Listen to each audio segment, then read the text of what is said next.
This NFL Picks Week 14 edition of the Sports Gambling Podcast is brought to you by Underdog.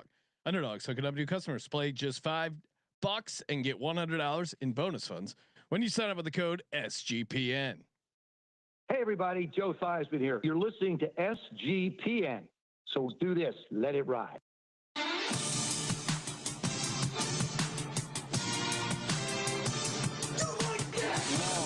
Cox. He's one of those guys who will get penetration.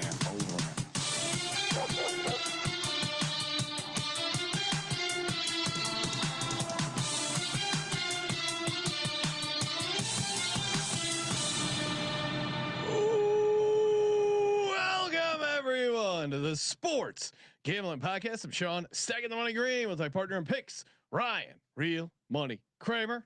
What's happening, Kramer? Dog. Well, let me be the first to say happy Thanksgiving. Oh, Sean. thank you, Ryan. Yeah. I know you love the holiday season. Cannot wait to get off the grid, get away from all the hustle and bustle and food and football celebration. And you didn't even catch me on if you're watching live over on YouTube, I incorrectly said a week 14. This is obviously week 13. I think having basically an extra week of football via the Thanksgiving games, the 4 bonus Thanksgiving games that the NFL blesses us with, I think having that kind of throws me off because it feels like 2 weeks. I think doing the prop show before the pick show. Yeah, it's just as someone who does a bunch of content and all this stuff, get ready. Okay, we do the Thursday night props after Monday night. Then college football, having the condensed schedule does throw everything off. So I'm using that as my excuse. But we are live picking every NFL game against the spread for Thanksgiving and the rest of the NFL Week 13 slate. And yes, we already did the props show with CJ. A lot of fun. Covered all 4 Thanksgiving games. And CJ is filling in for Ryan on the VSiN show, so we'll have more props, I'm sure, for some of the Sunday games, or some of the stuff's not up, some of the injury stuff you're still trying to figure out. I'm sure we'll be giving out some bonus ladders, so tune into the VSiN show Friday night, 7:00 Pacific, 10:00 East. But Ryan, I'm jacked up. Some interesting spots here. Well, and bye weeks are over, so we do not have a lot of time to pussyfoot around. I know you like the chit chat, but I would suggest we get right into the games. Okay. Is there anything you'd like to finish getting off your chest? No. Well, we do have. I think we have to talk a little bit about the punch heard round the world. There was if you saw Jauan Jennings kind of freak out at the end of the 49ers Panthers game, and then it turns out, he was responding to the fact that he got punched in the groin earlier. I think that clip is worth playing because the guy for the Panthers did ended up getting suspended for a game here. If you missed the clip, it's pretty amazing. I'm gonna play it without audio. I feel like that gives us better chance. But what you'll notice is if Trayvon Moehrig is the guy guilty of the punch. So you'll see the guy standing here. You can see my mouse, I think. Yes. It's like a half club, at which I guess guys get their hands wrapped like this just to punch people. But number 7 here, if you watch him closely, it's literally a decleater. Jauan Jennings actually gets launched off the ground by way of getting punched in his dick. All right, you see him wind up, boom, and both cleats get off the air. Wow, both cleats clear the ground. That's a wind up and a punch. Now, what would you? I'm gonna show this angle again because it's hard. You got to look in the left. It's like an uppercut with the left arm. Look at that, pop. And Jauan Jennings isn't holding the ball, so your excuse of hey, I was punching at the ball. He was punching at the ball. I mean, what was that about? Kind of a bitch move. One more time. Also, it's crazy to be in the NFL. Oh my God. It just unleashes a cannon right to the groin. Jesus. And I did see our buddy Dick Puncher sharing this clip going, that's what I'm talking about. Boom, right in the dick. Now, Ryan, why are these guys not wearing cuffs? It's crazy to me that you would not wear a cuff. It makes you unathletic. Does it? Maybe that's what held me back in high school, because I always wore a cup in high school. So I remember that it was like you were required in like the one baseball league to wear it. Yeah, well, But when I made like whether it was an all-star team or something was different, I didn't have to wear it, and I tried it, and I was like, oh my god, this is. I see why some people don't wear it. It's obviously a risk, but I mean, you look at the average NFL player; they're trying to take all the pads off, right? You got kickers out there in Daisy Dukes. No one wears knee pads anymore. Kickers, I understand. You're not actually. The pants have to go down to the knee. Come on, let's just all agree that. I mean, the zesty kicker in college who's like literally wearing Daisy Dukes is kind of insane. It's like, bro, we get it. You're trying to get some ass. I mean, whether that's female or male, that's on you. I don't care. But you're playing football. Yeah. Let's not mix up the priorities here. I don't understand not wearing cups. It makes no sense. When I was playing middle school football, our coach would come around and punch you in the dick to see if you were wearing a cup. At some point, you better be wearing a cup. And wearing a cup does not. And I'm sure cup technology has improved since 30 years ago when I was playing Pee Wee football. Just wear a cup, even if you're wearing a soft one. Crazy not to wear a cup. Well, I mean, I guess the counter argument would be that seems like most of the time it's fine, and unless someone wants to throw an uppercut at your junk. No, but if you're in a pile and like an arm or elbow gets to your dick, intentional or unintentional, there's so many ways you can injure your dick on a football field. It's crazy that these guys just raw dog it with no cups. That's quotable. There's so many ways to injure your dick on a football field. There is. It's a game of inches, Ryan. I'm not getting my dick hurt on the NFL field. I'm wearing a cup.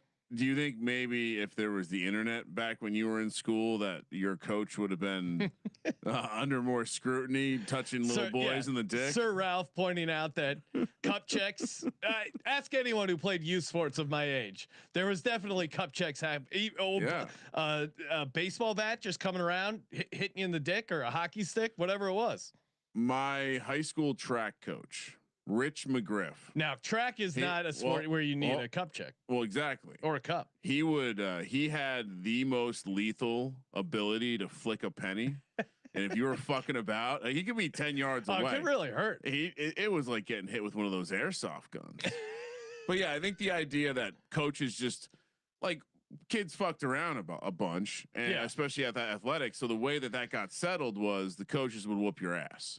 Or find some way to physically just demoralize you, and that's what that's what happened.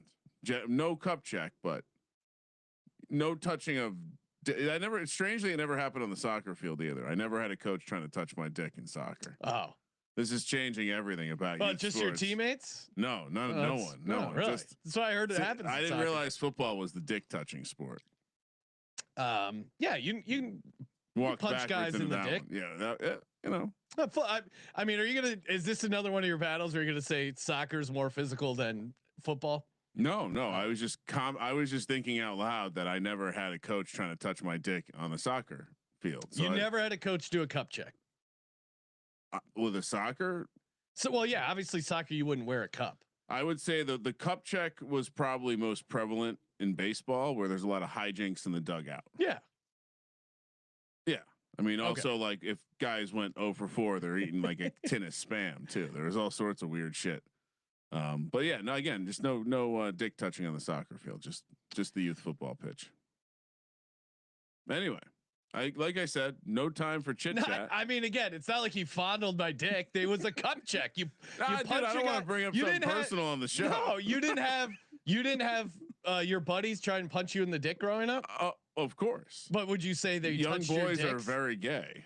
Okay. No, I'm just saying that's now that I'm an adult watching other young boys. You try and punch your friends in the dick. Yeah. No, I agree. Yeah. But not grown men trying to touch underage You're boys taking it to a weird place, but all right. I'm just saying, the coach element is a little coach strange. Doing a cup check was classic locker room shenanigans, and I see people in the chat agreeing with me. All right. Again, I didn't have that experience. Yeah, no. If you played physical sports growing up, your coaches did some cup checks. Okay. Never had a cup check in rugby either. Just for what it's worth. Yeah. And then We're gonna have to wait and do something right now. We're just frozen up over here. Too much stuff loaded. Too many tabs loaded up. The condensed week really screwed me up from the injury perspective. I will be honest. Yeah, you didn't get to listen to all your press conferences, right? Well, not only that, but some of these teams they just change up the schedule. I'm gonna go back over here until that fixes. They just change up the schedule. We're not gonna talk today, or we are gonna make people available today. A lot of players were available on Tuesday this week. Yeah, we'll see. We'll see if it affects the old handicap, Sean. Nope, still just failing. All right, life's mad at my computer right now. So let's vamp for a second before we get to this first game, Sean. Okay, what do we want to talk about? Well, Thanksgiving. I know a lot of content creators like to rank their top Thanksgiving foods. Ryan, you go off the grid. So, what are your favorite Thanksgiving foods? Gorp. Like some MRE meals. So you're trying to make jokes? Yeah, obviously. So what we have, Dinty Moore stew. What is your go-to? We have a bunch of night one, which is going to be like I guess Thanksgiving Eve will be brats with some over the fire with some grilled veggies to go on there. Nice roll. Nothing wrong with that. Day of for Thanksgiving. I think we have a potato turbot. It's kind of like Thanksgiving all mashed together. Meat, potatoes, some veggies all mixed up in a consumable, reheatable. Just throw it all in the cast iron. Bang, bang, boom. Do you dehydrate your Thanksgiving meal or no? No. Okay. I mean, we're more or less we're driving. You need a 4x4 to get where we're going, but we are still car camping. So we have a massive cooler. Nice. Lots of good food. But yeah, that and then day 3, I think we got some sort of chili or some sort of meaty stew. That's how I'd rank it. If I was on the grid, deep fried turkey. There's nothing even close. There's nothing even close, and it's comical. There's like a time in your life before you've had deep fried turkey, and then a time in your life once you've had deep fried turkey, and once you have it, you can't go back. So that's my number one, I would say. What's your number one preparation of turkey? Just deep fried. 100%. Yeah, I think the only people that don't have that number one are people that have never had deep fried turkey. Yes. What's your secondary meat of choice on Thanksgiving? Let's see. Secondary meat of choice. Some people do ham. Some people do duck. Some people do maybe like a nice roast. Yeah, I would say any sort of roast to me is always higher than ham. I don't mind ham, but ham is not. I have turkey rated higher than ham. I think in general, ham is the inferior preparation of pork. I would rather have pretty much every other preparation. Sausage, bacon. Pork. Yes. So yeah. Favorite side For me, I just like homemade rolls. Homemade rolls to me are delicious. Really? Yeah. Just the roll. Love a great homemade roll with nice butter. I think that's very good. I like mac and cheese. I like any sort of I like the casseroles with like the flakes on top. That's very good. How do you do what's your favorite preparation of the potato? Yeah, I like it the best in the casserole. I like mashed potatoes too, but yeah, I would rather have a big potato casserole, like crunchy stuff on top. Yeah. You get me hungry. Green bean casserole is pretty good. Solid. Potatoes au gratin. Nice way to have them. But mashed potatoes are class. I'm having mashed potatoes on Thanksgiving. Oh, really? Well, as if you're listening, it's a potato turbot. It's like mashed potatoes. I've never heard of a turbot before. Turbot, I think it is, but it's basically like mashed potatoes, meat. We are replacing the turkey with bison meat. So okay. Nice. And then you just it again when you're out there in the middle of the desert, although I do have a stove, anything that can go in a cast iron to be reheated is primo. Anyway, game number 1. This is actually on Thanksgiving. So when I wake up in the beautiful Mojave Do you think about football when you're camping? Oh yeah. Oh, okay. I still have action on the games, and so I still have this weird sweat going on where I'm like, okay, the first game's over. I wonder what happened. and then I'll just move on. Okay. And like I said on the prop show, whenever we're like halfway through the Cowboys time slot, I always make a joke to the kids about how the Cowboys are losing by 2 touchdowns by now. First game on Thursday, and did this game not used to start a half hour earlier, Sean? They've now moved it to 10 a.m. on the West Coast. Oh wow, yeah. It used to be 9:30. Okay, so perhaps it was mislisted on the odds board, but 10 a.m. we have the Packers, we have the Lions. Lions, of course, at home on Thanksgiving, laying 2.5. Total is 49. Revenge on the mind of the Lions, certainly after kind of like a strange start to the season where they just looked absolutely horrible. And everyone wanted to crown the Packers in that moment, making them the favorites to win the Super Bowl, favorites to win the conference. Michael Parsons trade was a lock at that point. I mean, this strikes me as 2 very obvious situations. One, I certainly like the Lions, this version of the Lions at home on Thanksgiving. I also watched the Lions closely last week. Yeah. And I wonder what the fuck is this Lions team? And then I see a 2.5 and I know I'm supposed to take the 2.5 and not lay it. So now I'm drawn to the Packers. I look at the micro matchups in the game. I'm drawn to the Packers. I think that Jordan Love is going to be able to just again, Jameis Winston had his way with this secondary. The Packers have better receivers than the Giants. I thought I was going to be on the Lions, but I'm going to end up being on the Packers. Really? Wow, that's surprising. It was surprising to me too, because the obvious revenge spot teed up in front of my face. And like I said, then I started looking into the situation. I also look at the betting splits and I see that the Lions are, I guess, unsurprisingly getting all the action early in the week. Yeah. Upwards of 90% of the bets, 90% of the handle. No, numbers not moving to 3. Why, Sean? Why? This is the first time the Packers have been underdog all season. Historically, though, the Lions kind of have owned the Packers. They are on a 1-7. It's been a nice run here for the Lions overall. Against the Packers. Now you're saying it's a revenge game for earlier in the season. That's true. Dan Campbell is pretty good in this situation. 3-0 ATS in same season revenge game spots.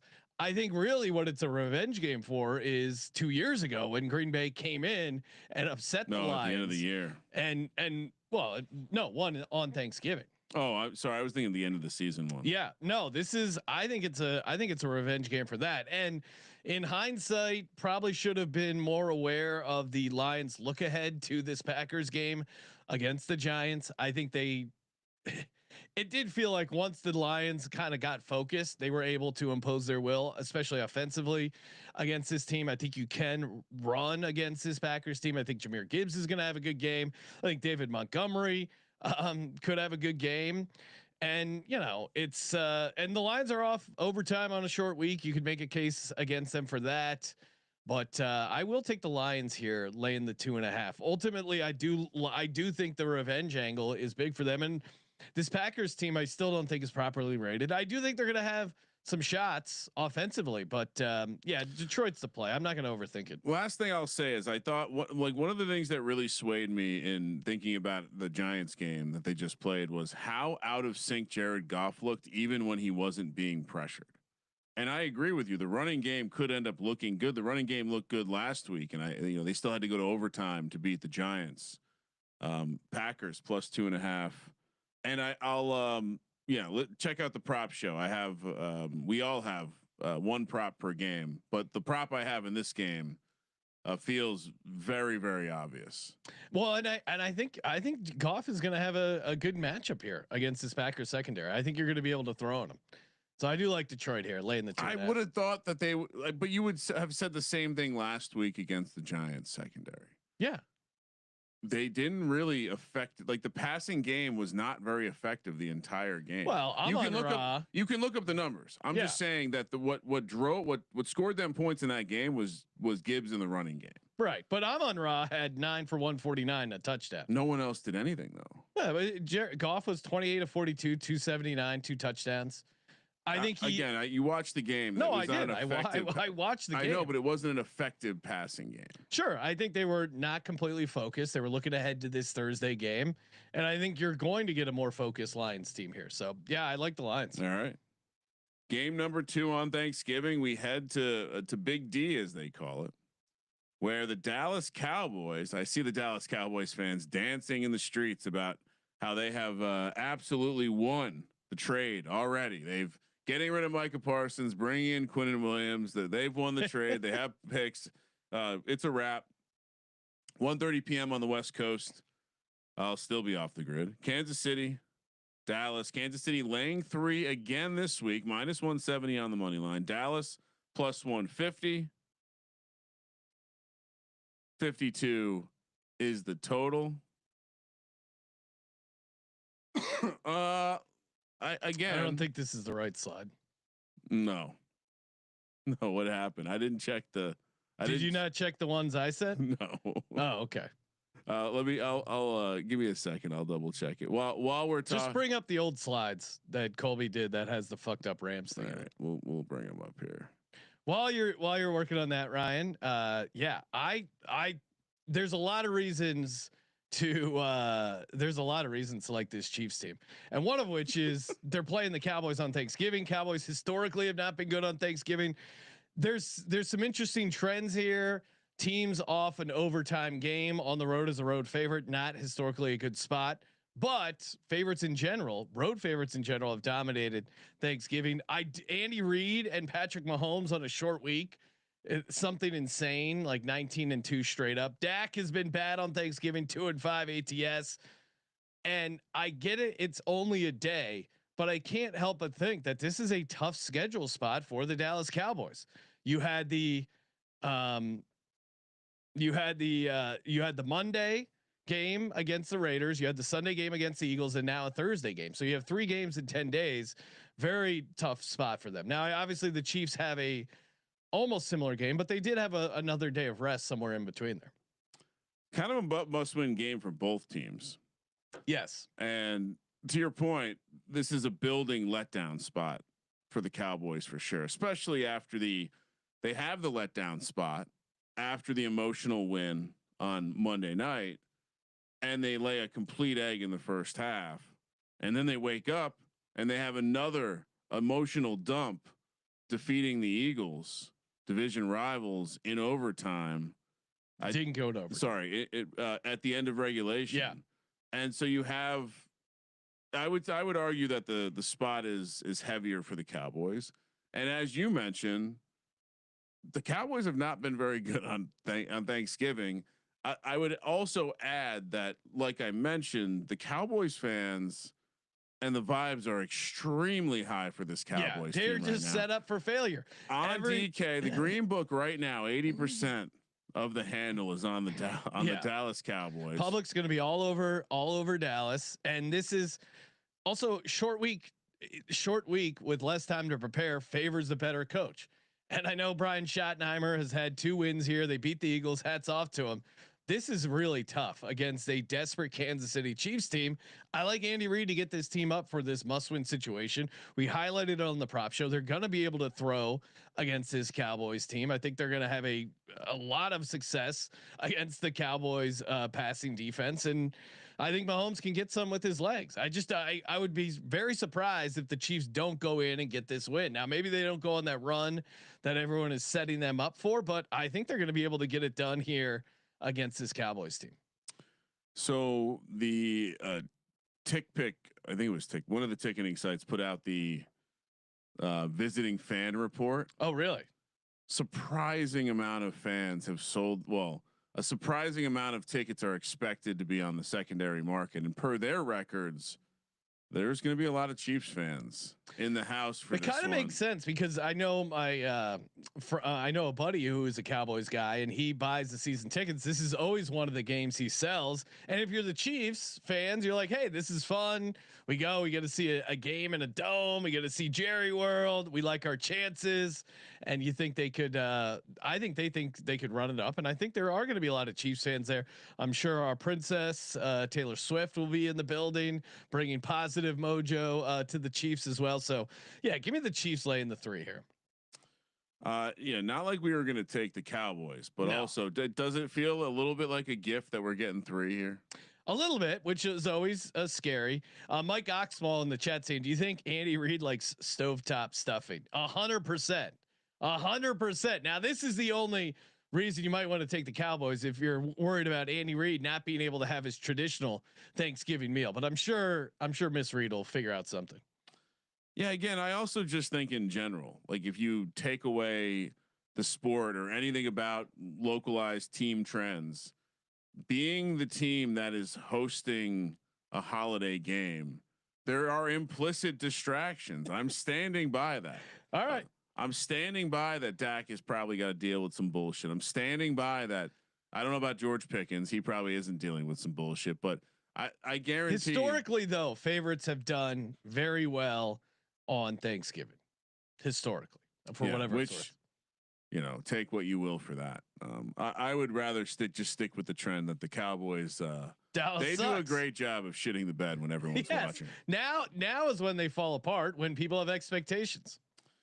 Well, and it is funny because for a 5-5-1 team, the expectations are growing it's through the roof. Dak MVP chatter.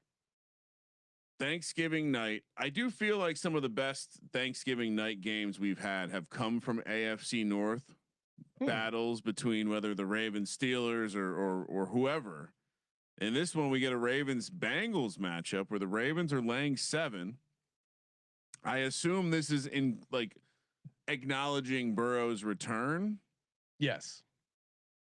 Or excuse me, but I kind of don't. Well, we'll talk about it. Ravens laying 7 minus 300 on the money line, plus 250 for the Bengals. 51.5 is the total. There's part of me that wonders if this number is not going to come in more. What like, do you really think this should be 7 points of Burrow's playing? No, that's right. Like that's where I'm at with this. Yeah. It's almost like they are split in the middle a little bit. And there is a chance that he doesn't play, which seems crazy. That seems crazy. Just as crazy to give us 7 points with Joe Burrow against the Ravens team that has not looked good on defense the entire year. And the offense continues to play 2 quarters a game. Yeah. I think the Bengals defense is so bad that people are concerned about that. And I'm sure if you look at the power touchdown last week. Yeah, no, I watched. Didn't look horrible. I watched the game. I was on the Bengals. I thought they covered with Joe Flacco. I got news for you. If this ends up being Joe Flacco in 7 points, I'm not. I still like it, honestly. I still like it as Joe Flacco. Obviously, I like it way more with Joe Burrow with 7 points, and I am on Joe Burrow and the 7 points. First off, Lamar is not right. I know I'm kind of a classic Lamar skeptic, and normally the regular season, but he has not been right. He's not been playing at an elite level post injury. It's this week. It was his toe. Then it was the ankle, the hamstring, the knee. He keeps missing these practice days. I don't think his legs are 100%. Now I still think he can have a pretty good day. On the prop show, we highlighted his ability to get the tight ends going. I think Mark Andrews probably gets in the end zone there. We discussed it on the prop show, but on the other side, this Bengals team, the offense can keep pace, and you have Jamar Chase coming off his 1 game spitting suspension. You have Joe Burrow coming back, and historically Joe Burrow has been great as a dog. So I'm always going to be talked into Joe Burrow as a dog, and especially Lamar doesn't look 100%. And this Ravens defense, I know they've gotten a little bit better since they've gotten healthy, but watch that game against the Jets. As someone who was on the Jets plus 13.5, they were in that game to win the game for a large portion of that game. Great teams. Which if you're 7 points favorite, if you're a 7-point favorite against a division opponent, you got to be like a borderline really good team. And I don't think this Ravens team is playing at that level. Some of the biggest upsets on Thanksgiving since 1980, the 1993 Dolphins, they were catching 10 points against the Cowboys. This was the Leon Lett game. I still remember where I was in my grandparents' living room watching this game, losing my mind. The 2023 Packers, which I discussed earlier when mentioning the Lions' revenge, they were 8.5-point dogs winning that outright. The Bears catching 7.5 over Green Bay in 2015, winning outright. So big dogs winning outright is rare on Thanksgiving, but I also think this is kind of a rare circumstance. I think the Bengals are going to be in this game. Yeah, I mean, I think that assuming that Joe Burrow is not complete ass in the offense, because the offensive line has been a problem. That's the way this all melts down. Yeah. Like Joe Burrow's not all the way healthy. He came back too quick, and the offensive line doesn't protect But it's him. not like Joe Flacco has been and honestly, how it super elusive back there. So Joe Flacco, who is a statue of all statues, has been getting by. Well, not. I mean, they covered against the Pats. Yeah. So I think there's a version where even if he isn't super, and not that Burrow's ever mobile, but that someone with limited legs can succeed against this Ravens defense there. And Destro in the chat pointing Kyle Hamilton DNP probably won't go. That is huge. I know CJ, we were talking a little bit about Gesicki and some props like the tight end stuff. I like Yoshivas first touchdown. There's going to be some opportunities there. Across the middle of the field. Yeah, it sounds the notes I read like so. It's always so hard with Thursday night stuff, but Kyle Hamilton, I don't know if he's not gonna go. Like I know that he didn't practice, but he was out there, so this isn't a situation where he was like inside getting treatment. So I would say call him a game time decision. But either way, I'm with you. I think. The only thing I would say differently is that like the Bengals defense showed a little life last week. And I think, I think that's your point. The pick six now against the tight ends, they were still bad, but the Pats didn't light them up. No, I would say like the Pats have lit some teams up this year. And considering how bad the Bengals defense has been, they did not light them up. And so just if you're keeping track at home, and we're getting news that he did practice. So apologies. Okay, that's what I was saying. Okay. He was out there, but he was limited. I don't think they called it a full practice. So we'll but like I was saying, I think it sounds like he's going to give it like they're going to allow him to give it a go. Again, it was a walkthrough today. So what does that really mean? Yeah. But yeah, so we're both on the Bengals. Chalk parlay. Give me the Bengals +7. Chalk parlay for Thanksgiving. What's the chalk? Are the Bengals public dogs? No. Home team in each one of the Thanksgiving games is the overwhelming chalk right now. Oh, okay. So Detroit, Dallas, and Ravens are the chalk. Yeah. That's great. Great position to be in. I'm only on one. Detroit. Yeah. Okay. Yeah. Which is fine. I'm against the chalk all in all. It'll be you're great. Very sharp. It'll be great. Three road teams staring up at the stars, thinking about all the money I've won, or maybe the money I haven't won. It's electric. It's an all-time sweat. Imagine if the craps dice stayed in the air for like 3 nights, Sean. It is electric. All right, let's head over to game 4 for the Thanksgiving crowd, but this one is actually on Black Friday. What was this? Is this like the 5th year? How many? I feel like we've been doing it for a little while now. 3rd year, I think. Is it only the 3rd year? Bears, Eagles laying 3 noon here on the West Coast, -300 on the money line, +250 for the Bears. 44.5 is the total. Bears, one of 2 teams last week that won in spite of losing the net success rate battle. There's a lot of advanced numbers you can look at that would suggest to you that the Bears maybe shouldn't have as many wins as they do. We've had this regression happens now versus regression happens later conversation throughout the year. Now the Bears take to the road to face an Eagles team that is reeling off a embarrassing loss to the Cowboys. Jalen Hurts says they're going to respond. I think Sean believes they're going to respond. I think a lot of people might be looking to play the Eagles this week as they are. Oh no. Everyone I'm talking to is on the Bears. Oh, okay. Yeah. I'm looking at the data set of people putting shekels down on the internet, and I would say it's somewhat split, but it does seem like something is holding the number at 7. And I don't know if that's just purely they feel like the Eagles are going to catch action if it drops to 6.5. Yeah. Or if they realize that some positions have come in already that would signal to them that the Eagles will end up being, or the Bears will end up being the side that they need this week. As far as the general gist of like the national media, it does seem like the Bears are riding high right now. Yeah. But you know, the betting community is very aware of the advanced analytics, and the Bears are probably a team that the difference between like the public opinion and well, are you talking public opinion or betting public? Well, you know, I guess that gray area, because that's the difference. The betting public that is probably very aware of the Bears regression stuff because it's been getting shoved down our face. They look at Olan, one of the sharpest guys in the world, says the Bears defense is going to get 4 touchdowns. Ryan, turnovers. They are the turnovers. They are the Minnesota Vikings of this year. Bears, from like the Kirk Cousins Minnesota Vikings run. Oh wow, that's what they are this year, which isn't a bad thing for a first year of a coach. They're winning games they would have lost in the past, but that still doesn't mean that you're gonna. I mean, that still means that the like predictive nature of what they're doing suggests that they're gonna have a game where they get their ass beat. Now, is it this game? This is a very undecided spot for me because I'm a little the way the Eagles lost that game, the way that the people are talking about it now. Local Philly guys are hilarious. But I mean, Ryan, if you're using local Philly talk as part of your handicap, I'm not. I'm just I wanted to sprinkle that in. I'm saying I was sidebar. Local Philly guys are hilarious.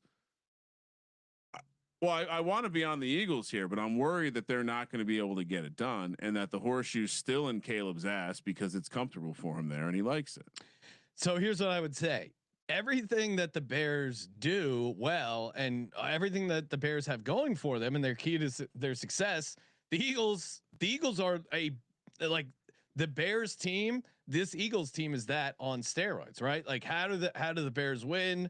How have they won on this run? It's a lot of, hey, they have a good offensive line and they're winning the turnover battle. That really is the key, right? For the Bears victories. They've been winning the turnover battle and they have a good offensive line that helps them get the run game going. Their quarterback has had some issues. It doesn't really matter because they've been closing out games strong. And really you look at the Eagles run, a lot of that has been part of the formula. Very good offensive line play, although the offensive line play has struggled for stretches so far this season, and probably a big reason why the offense in general has struggled. Now, if the Eagles fumble the ball a bunch like they did in Dallas and fumble this game away, sure. But historically, the Eagles have been very good at not turning over the ball. Like that's one of Jalen Hurts's greatest assets is, hey, they don't turn the ball over in the Jalen Hurts era. There's a very, very good chance they win the game. So if the Bears aren't getting those turnovers from the Eagles, which I don't think they will, I think they're going to be struggle to put themselves in good spots. And that good Bears offensive line, I think is going to have their work cut out for them against this Eagles defensive line. And I think the Eagles on the other side are going to be able to turn over Caleb Williams, who has missed some throws. He's certainly improved. Hats off to Ben Johnson, who's had a very good season. And the Eagles, I think, are a more desperate team at home. Jalen Hurts is a favorite, has been very strong straight up. Now, are you worried about maybe, hey, the Eagles win by 4, they win by 3? Sure, that could be a possibility, but I would take the other case of Eagles getting up and able to put the Bears away as a big factor here. So it does seem like I think the Eagles can attack the lack of linebackers and back 7 in general that the Bears have been dealing with injury wise. Like again, it's tough to call who's going to play at this point in the week, but there's they certainly are not at full health in their back 7, and I think the Eagles have the type of team that can exploit that. I think both teams' injury reports have some elements of concern, like you mentioned, the Bears with their linebackers, but they could get some members of the secondary back. Meanwhile, the Eagles, like, what's this Devonta Smith situation? Yeah, he's banged up. That's what stood out to me. I mean, I feel like he's been as big a part of the offense as anyone this year. Yeah, I think he would play. Again, we're taping this Tuesday night on a Friday. The game's on a Friday. I would guess that he plays. There's probably no need to practice him. It was a chest shoulder thing. It didn't seem I mean, he finished the game, so I don't know if it was that serious. I would guess that they were just being conservative and resting him. Andrew Makuba, the rookie safety for the Eagles, who's playing pretty well, he's going to be out. He's something with his ankle. He's going to miss some time. Adoree Jackson got banged up. I thought he got a concussion. It turned out it was just like he got checked for he got checked for a concussion. It was in the protocol, but he was a full participant today, which makes me seem like he's going to play. Remember when I was laughing that we were making fun of who, I forget who it was, but they were in the concussion protocol or they were on the injury report because they had been evaluated for a concussion on game day. This is the same designation that Adoree Jackson has now. So perhaps this is just a thing, or maybe Adoree Jackson also trying to sit out a game with a concussion. And the team's like, no, you just got evaluated for one. Oh, I don't think so. Everything I saw out of Adoree Jackson is a guy fighting for his job in his career. And he's gone out of his way to stick up for teammates. Yeah. He seems to have been a great fit. And I mean, just from his press conferences, Ryan, he is a guy who's appreciate the opportunity that Fangio's given him. So maybe because he wasn't in the league anymore. Yeah, no, I think he's aware of his situation. Like, hey, if it doesn't work, I mean, Vic Fangio said, hey, it's got to work for Adoree now, or it's not going to work. It's not worked in some other places. And I think Adoree realized it. Sometimes for these guys, it takes a while for it to click. I think he understands he's got to continue to play at like starter caliber. He's not going to be in the league. So I don't think he's opting out. And the fact that he had a full full practice here on a Tuesday, I think he would play. Is Lane Johnson playing? No, I don't think so. Okay. I do not think he's playing. It's settled. Give me the Bears. Oh, wow. Ryan, you had me thinking for a second you were going to take the Eagles. Give me the Eagles laying the 7. Kramer on the Bears plus the 7. 1-9 Hurts is and starts without Lane Johnson, correct? And now you got to lay 7 with it. No, thank you. All right. That's a little TMZ take, but I don't think the Eagles offense deserves to be laying points. 7 points against the Bears after this. That's fair. I think it's less about the Eagles offense and what this defense will do to Caleb Williams and the Bears offense. I think if you're laying 7 points with the Eagles, which I am, I believe this is the Eagles' ability to limit to the Bears to. I would set the Bears team total at 13.5, and I'll take the under. Okay, I think their receiving core is going to give. I mean, the Eagles secondary is banged up. They haven't exactly had greatness on the second cornerback spot all year, and I think the Bears absolutely can exploit that with the combination of Odunze, DJ Moore. I mean, look at the last couple of home games. Oh, I don't doubt it. Certainly, I mean, they fell apart there a little bit in the second half against the Cowboys, but look what they did against Jared Goff. Look what they did against Jordan Love. You can make a case the Lions passing offense is better than the Bears. Not outside. Okay, and you think Caleb's a cold weather guy? Yeah.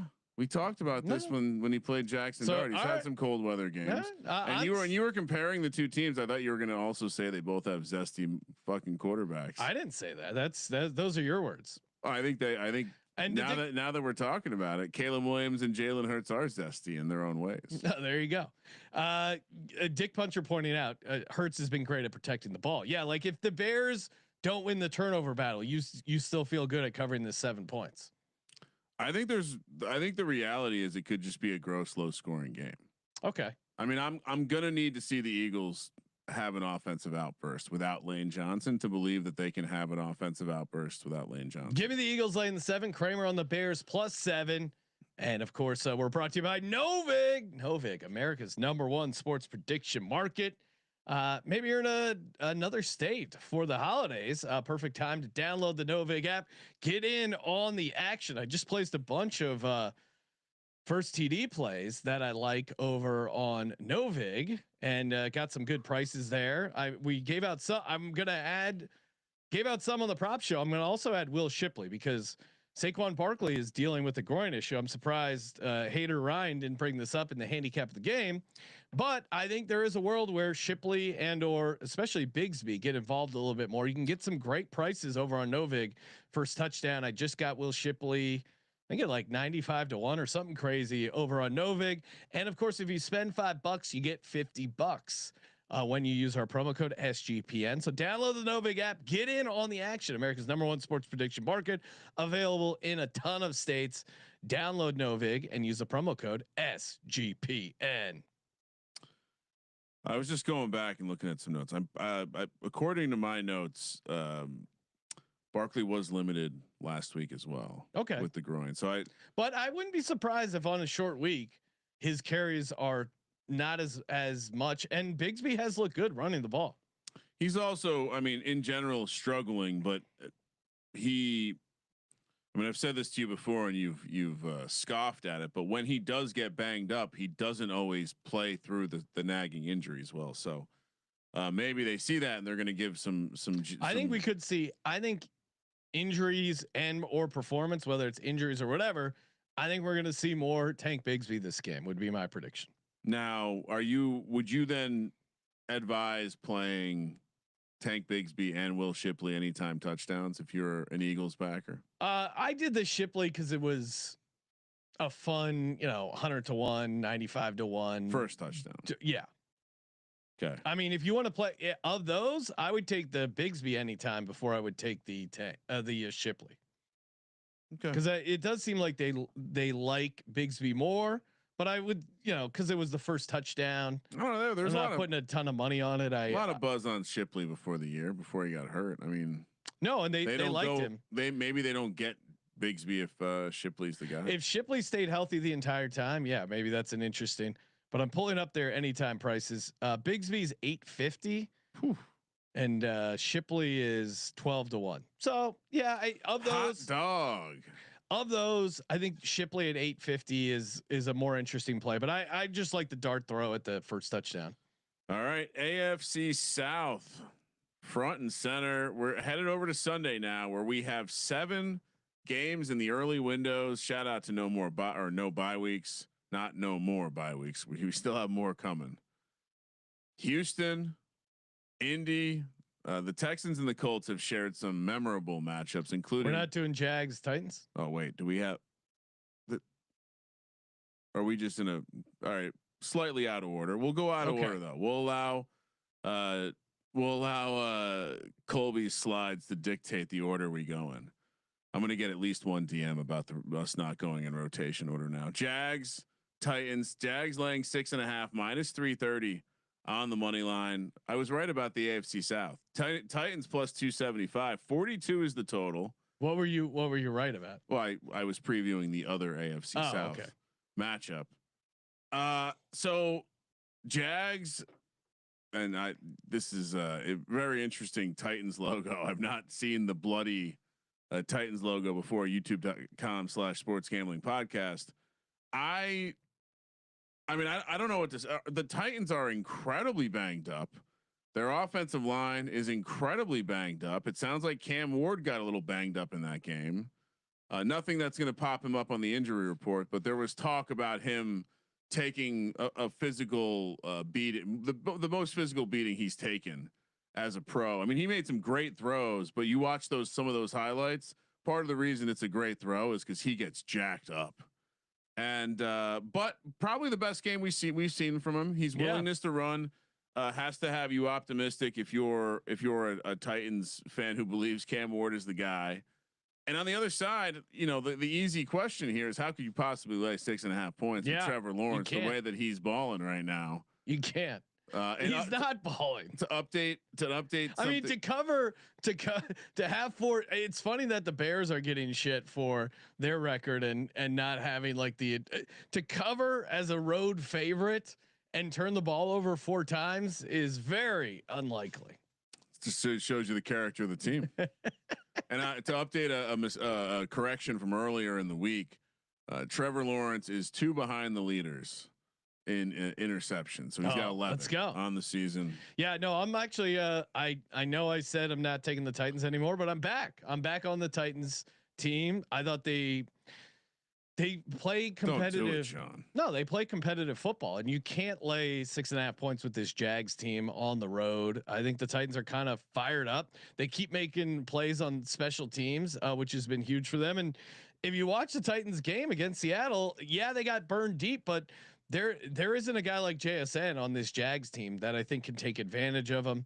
You still have Jeffrey Simmons for the Titans on defensive line that I think can impact Trevor Lawrence and certainly his decision making, which is clearly just off. And Trevor Lawrence on the road, Trevor Lawrence in general has been he's gonna turn the ball over. So I will actually take the Titans here as a home dog, catching 6.5 points. Kramer, I assume you're on the Jags. You take them every week. That feels a little. Are you getting cute? I don't think so. I think if this was, I think this should be like 3.5. I don't think this should be 6.5. Do we have an update on Brian Thomas? I've gotten no updates. It seems like he's just kind of gone away. Well, I have noted down that week 13 was the week that was potentially going to be the target for him coming back. So I guess something to monitor there. If you want to talk about who could be the guy beating the D, I just would point to the fact that the Titans are very like, this is a bad team that now has borderline cluster offensive line issues. Yeah. Borderline cluster wide receiver issues. And they're going to rely on needing their defense to hold the fort. Last week they took a special teams touchdown and some garbage. Yeah, but this is how they've been getting by, and they've had a bunch of games at home. I think they were actually kind of building on. Again, I don't think Mike McCoy is the answer long term. This is actually their 4th home game, which I think is a pretty good spot for them, Ryan.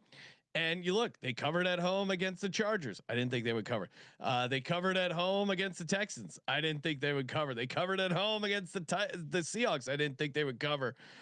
Now I think they are. Mike McCoy has been a nice, like clearly he's improved Cam Ward. Like clearly bringing Mike McCoy in over what they had is an improvement. And I don't mean that as a compliment to Mike McCoy. I think it was just how bad the previous situation was. So I think Mike McCoy is at least getting some positive stuff out of Cam Ward. Jags are a zigzag team.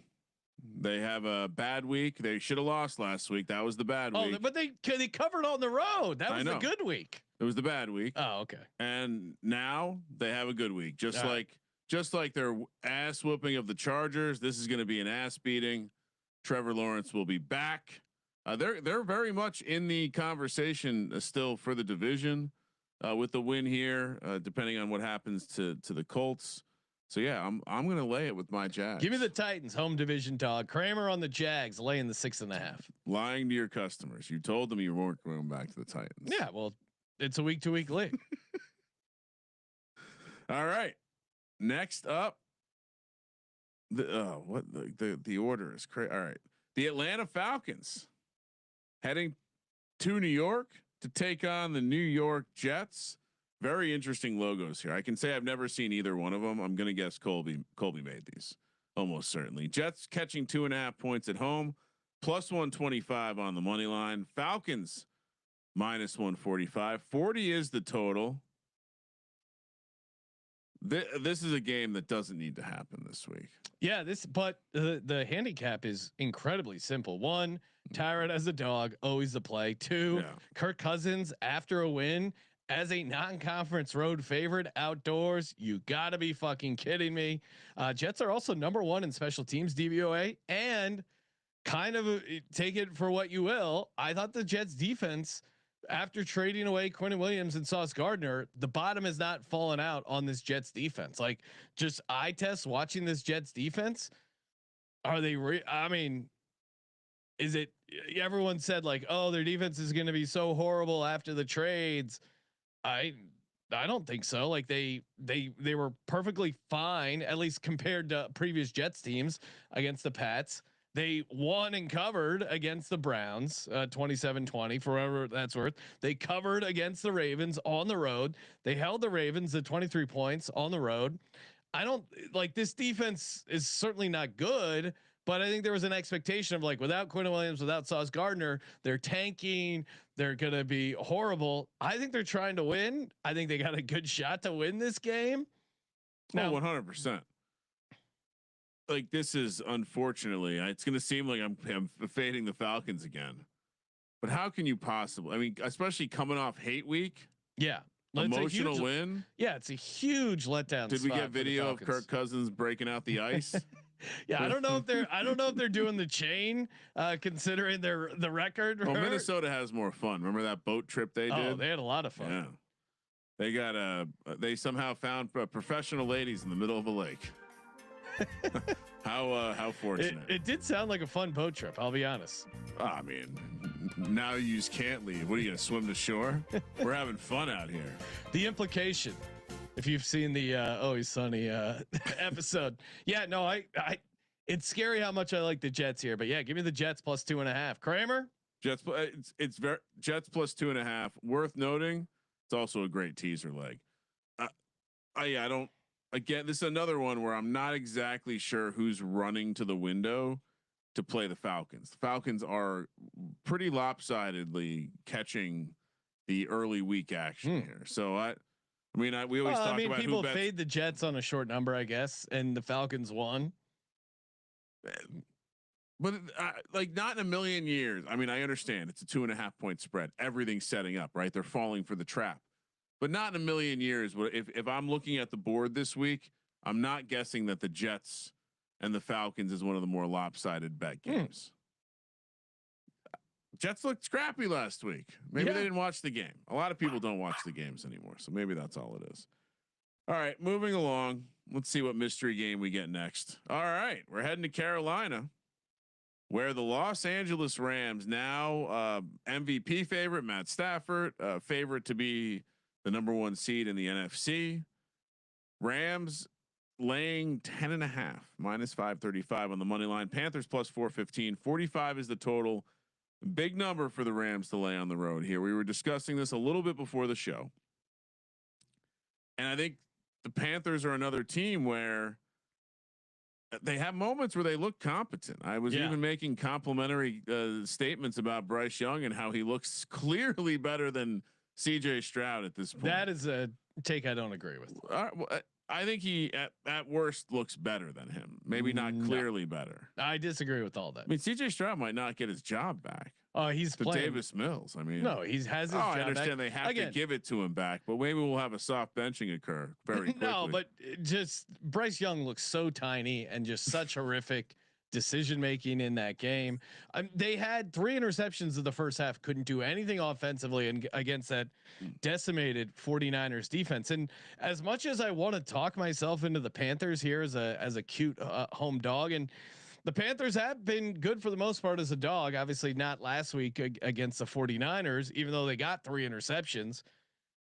You look at the injuries on this Panthers team, it is horrific. And you saw once JC Horn got knocked out of the game, he had a bad concussion. It was puking his guts out. I don't think he's going to play on 6 days. So I'm going to grade him out. Then you got the safety, Trevin Moehrig out, no Trevin Wallace, no Rosebum, no Rob Hunt, no Cade Mays. There's just, this Panthers team is incredibly banged up.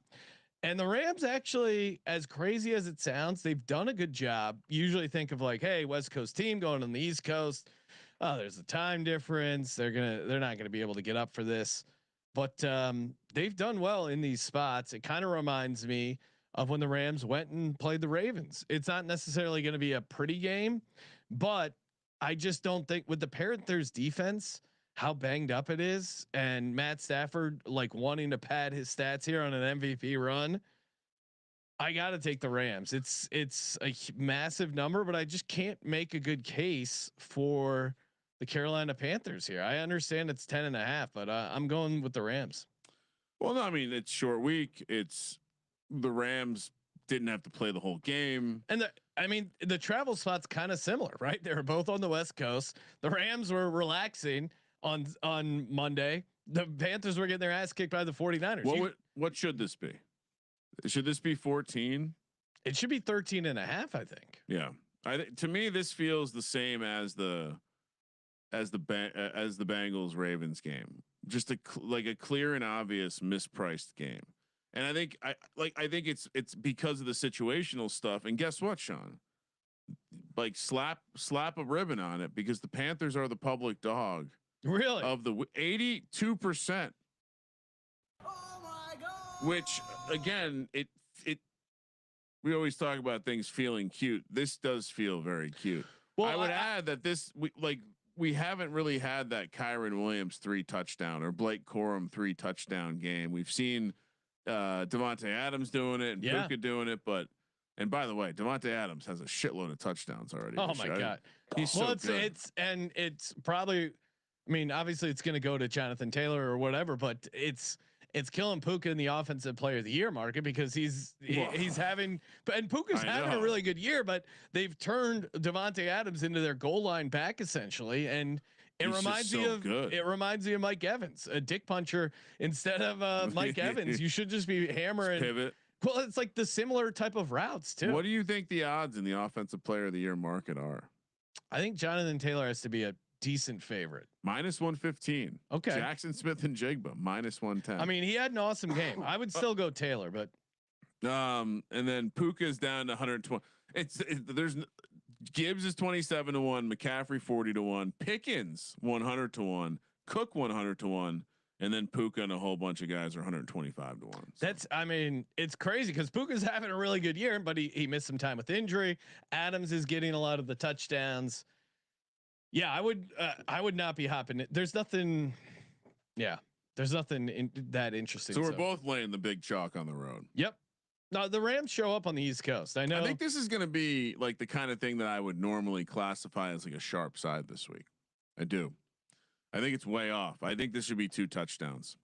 I think they're going to be able to exploit everything the Panthers struggle with on defense. Yes, 100%. Well, and I think part of it is people don't realize how banged up this Panthers secondary is. Like I think, or how the Dick Puncher's out for a week. Which, by the way, hopefully Dick Puncher files some legal. He's paperwork. been all over it.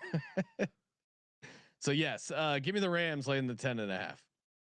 All right. Kramer also on the Rams. All right. Moving along. Let's see here. Game number. I see. My numbering system's all screwed up because we're going in Colby's order here. Saints, Dolphins. This is a game probably no one asked for. Week 13 of the NFL I was trying season. to I have no memories of these teams ever playing even really. Like the only connection I can think is Ricky Williams played for both of them. But other than that, like I don't have they ever played? I'm sure they obviously have, but like when was do you remember any Saints Dolphins games, Ryan? You've watched the NFL for years upon years. Can you name a Saints Dolphins game? It's a great question. No, I can't think off the top of my head of a time. Now I'm guessing they've played in the last. They obviously have played in the last decade, and the game has been inconsequential to anything. Yeah, no, I'm looking it up. Miami beat the Saints 20-3 in December 27, 2021. No memory of it. End of the year, no one cares. Saints beat them 20-0 in 2017. It's they play every 4 years, but I just have no memory out of sight, meaningful games between them. Well, here the Saints are the Saints are catching 6 points on the road, +220 on the money line. Dolphins -260. 42 is the total. Game number 4 out of 7 in the early window. This is an interesting one because in some regard, the Saints are starting to expire and really turn rotten. That game last week was granted a division rival. Yeah. But that was a tremendously bad performance. The defense scored a touchdown. I mean, put that into context when you look at the scoreboard there against Kirk Cousins and a Falcons team that has not been good. And their defense has regressed a bit. And on the other side, you have the Dolphins coming off the bye who have at times looked workable. And so, but then we're laying 6 points here with Tua in a spot where we never want to be with Tua and Mike McDaniel, which is laying points. And Tua Tagovailoa, the quarterback.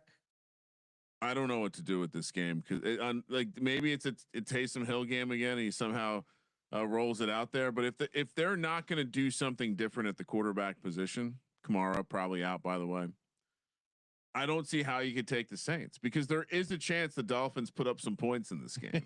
And if the Dolphins score 21 points, they cover 6, right? Does feel like that, and yeah, I couldn't get It's a cute very here simple handicap and make a case for the Saints, but the Dolphins are coming off a bye, and crazy as it sounds, Dolphins kind of got a little juice. So 100%. Go if you. It seems since I know it's crazy to say there's a GM a firing bump, but after they fired that GM and it made it clear that hey, I don't think they're gonna fire Mike McDaniel next year. That the team is kind of bought in, and this hodgepodge of whatever they got going. Hodgepodge. Well, like to me, there are guys on the Dolphins who are good, and there's not a lot of good offensive players on the Saints. It's no one that memorable on the defensive side. You have Achan. You have the best player on the field. You're at home on a bye against the Saints team that got their ass got humiliated at home. You have the dome team in the hot, humid, long grass of Miami. Is this any different than the Saints going to Carolina, a dome team where they've always struggled historically? And New Orleans has not been good as a dog. They've not been good as a favorite. They're just not that good. Again, it's hard to do much with that team as long as the quarterback situation is going to be like that. They don't, and I also think there's just like they're not really running the ball. They're not really able. Like, Jauan Johnson's probably been their best passing threat. The offensive line, has lost a lot of key folks to injury throughout the year. I mean, not a game too many people ask for, but I guess you have to lay it. Yes, give me Miami laying the 6. Adam Osimo in the chat saying totally understand if you pass on this game. Adam, they're the only passing we do here is celebrating the passing acumen of Jalen Hurts. We do not pass on games. We've picked every NFL game against the spread since 2011. No passes, Ryan, in our history. Yeah, maybe I'm celebrating different passing acumen, but yeah, certainly. Who do you think is going to be the more popular side bet on here? I would say Dolphins. Does it get to 7? This feels like the kind of game that gets to 7 because people just bet the Dolphins all week. Yeah, and the Saints money never comes in. It's tough to make a case for the Saints, and I feel like the betting public's going to say the same thing. Yeah, chalk it up. Nice teaser like too if you're into that kind of stuff. You don't need to tease the Dolphins. Jets Dolphins teaser. What could possibly go wrong? Next up, we have the San Francisco 49ers heading to Cleveland to take on the Browns, and not Dylan Gabriel, who lost his job by getting a concussion because Shedeur Sanders smoked the Las Vegas Raiders. I am sorry, Shedeur Sanders. San Francisco laying 4 on the road here, -215 on the money line. Browns +185. 38 is the total. Robert Saleh has continued to express how much he's enjoyed watching this defensive unit slowly come together and overcome these massive injuries. Now, you could say the performance last week was fueled by Bryce Young. Yeah, fair. It was also a solid performance, and in some ways, the defense kind of kept them alive because their offense kept turning the ball over. Good spin. Thank you. They now take to the road to face a Cleveland team that is a monster at home. Monster. Especially as a home dog. They've covered every time they've been a home dog. But even you agreed when we talked about this a couple days ago that this number seemed short. Yeah. That being said, I watched Brock Purdy on Monday Night Football, and you're crazy to be laying 4 points on the road with this 49ers team who has historically struggled in Cleveland. And I saw a guy who I thought Brock Purdy's confidence was kind of rattled post game, and they're asking Christian McCaffrey calling for Mac Jones. There were people calling for Mac Jones. Christian McCaffrey. They asked him, "Hey, when Brock throws an interception, do you go up and say anything to him?" And Christian McCaffrey had a great line. He goes, "No, when I drop a ball or fumble, I don't want anyone coming up to me and to say I want to punch them in their face." And I guess you could say spin zone. Brock Purdy figured it out, but what I saw Brock Purdy doing at home against a Panthers defense, he's going to be doing a million times more against this Browns defense. This Browns defense at home in particular is very good. And of course it was a home game at the Raiders. That's why you could still take the Browns, even though it's technically on the road. 5th in the league in yards per play, 4th in defensive DVOA, 3-0 ATS as a home dog. 49ers on a short week. I went against them last week. They've been very bad. It's now 2-14 ATS after a win. Now you're a non-conference road favorite. I just don't have this 49ers team power ranked that high. This is a definite letdown spot for them against this defense. Like the Browns aren't going to let them get Christian McCaffrey going, and without him going, without Kittle going, I struggle to see why this 49ers team is going to do much offensively. And yeah, it's easy to say Shador's not going to do anything, but I thought Stefanski. Now, when Shador first came in that game against the Ravens, that the play calling, what they set up for him was horrible. When they had a week to prepare. Now, I'm giving more credit here to the coach, but I think Shador deserves some credit.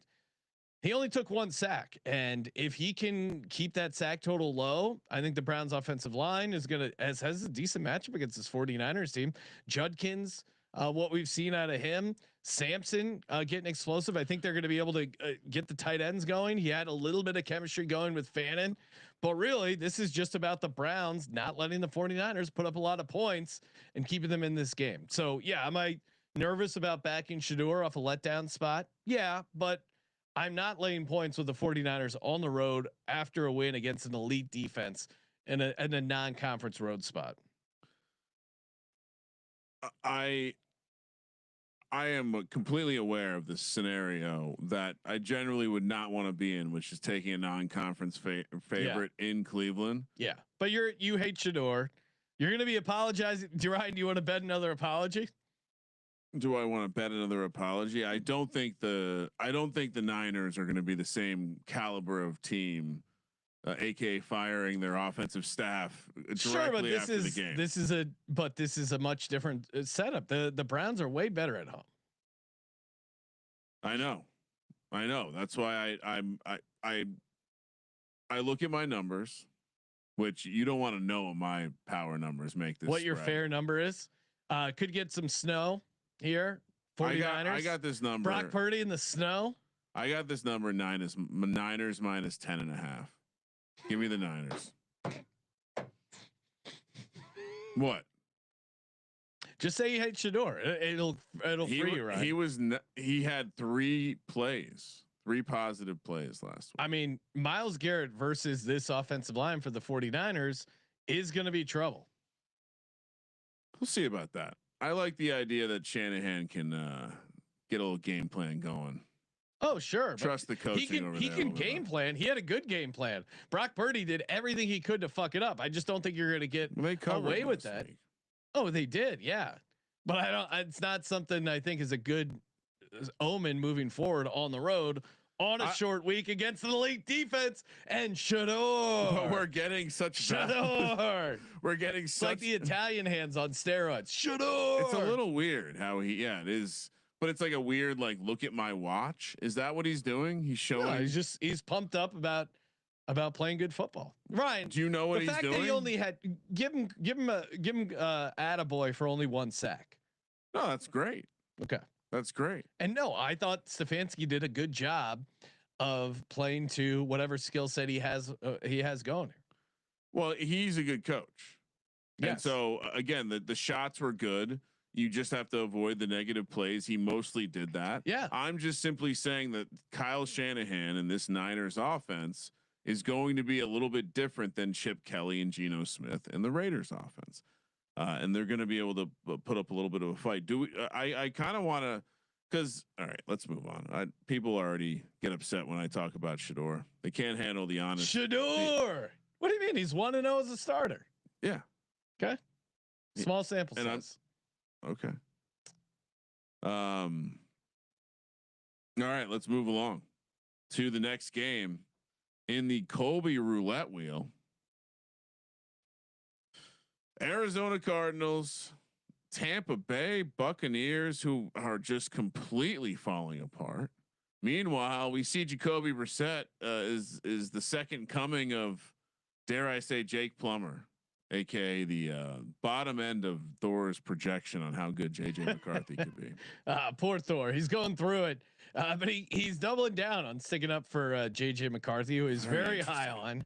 And I even tweeted at some of the Vikings people who thought I was crazy by pointing out that a rookie quarterback coming off a knee injury was not going to hit the ground running and dominate with Minnesota. I got corrected numerous times. Yeah. Wasn't a knee surgery. It was 2 cleanups. He did the season. Do your work. Now, do you think this hurts the idea of playing the season virtually? Because that's what JJ McCarthy did last season. Yeah, he got all those reps. That's why I didn't have to play in the preseason. I'm like, not playing him in the preseason, just insane. So he raises his arm to show off his watch. It's called the yeah. I mean, if you needed another reason, man, imagine if he could have a whole off season. Guys set up for success. All right, back to the Bucks and the Cardinals. Hey. Absolutely, objective handicapper. I see those advanced numbers. Not good for JJ. How do they look for Brock? Brock, they weren't great, but they were in a different stratosphere than Shador. Game number 6 in the early window: Arizona, Tampa Bay. Bucks laying 3 -157. Arizona +137. 45 is the total. As I was mentioning, the Cardinals offense has woken up. Sounds like Marvin Harrison will be back-ish. I can't see how I think you got to leave Michael Wilson in that role for now, and maybe have Marvin Harrison sort out being a number 2 for a little bit, because Michael Wilson, whatever you think about Marvin Harrison, Michael Wilson did a better job. And the combination of him and McBride have made this offense look electric. Now, granted, in those they're not winning games, but they're getting Jacoby Brissett's jersey in the Hall of Fame. They're getting Michael Wilson to launch best ball teams into the best ball playoffs. And I don't know. It's exciting football, but is it winning football? Meanwhile, who's starting for the Bucs, Sean?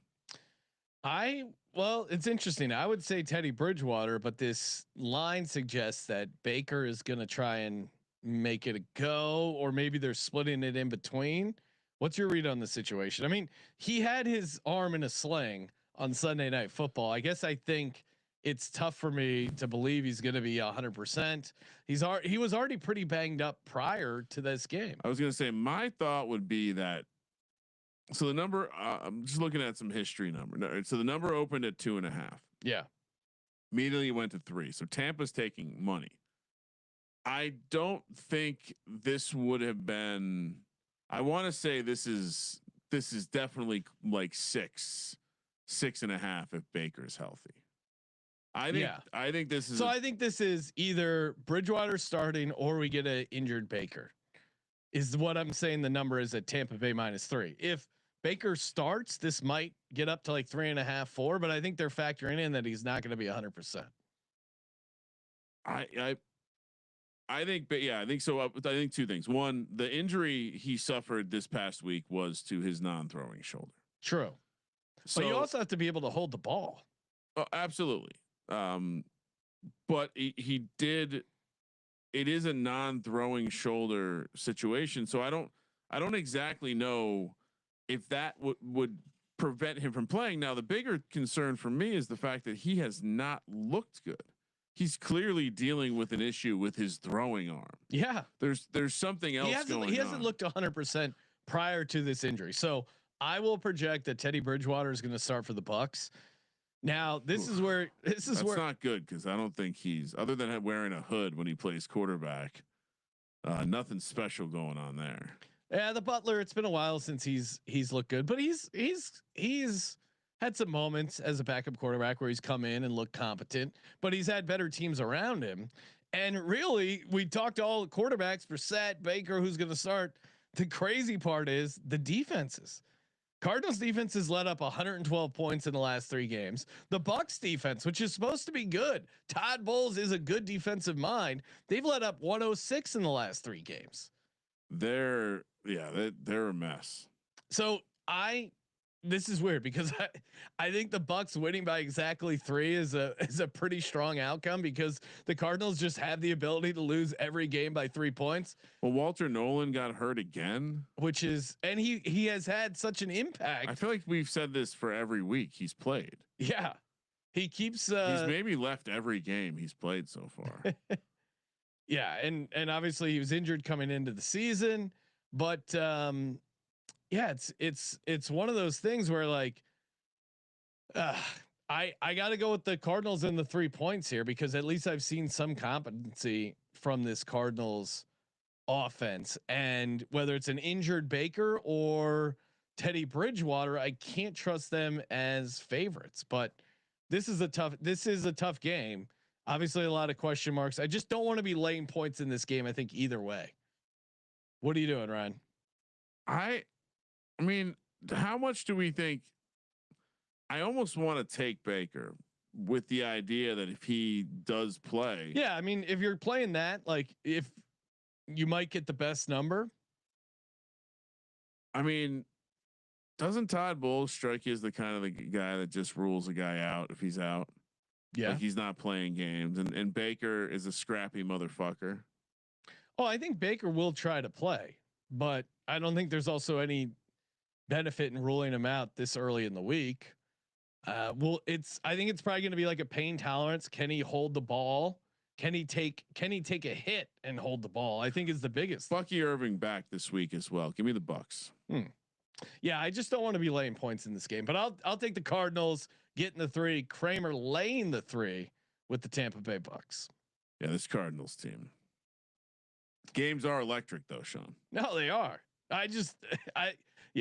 Not going to be locking this game up, but give me the Cardinals +3. All right. Moving along to the last game in the early window. Let's hope.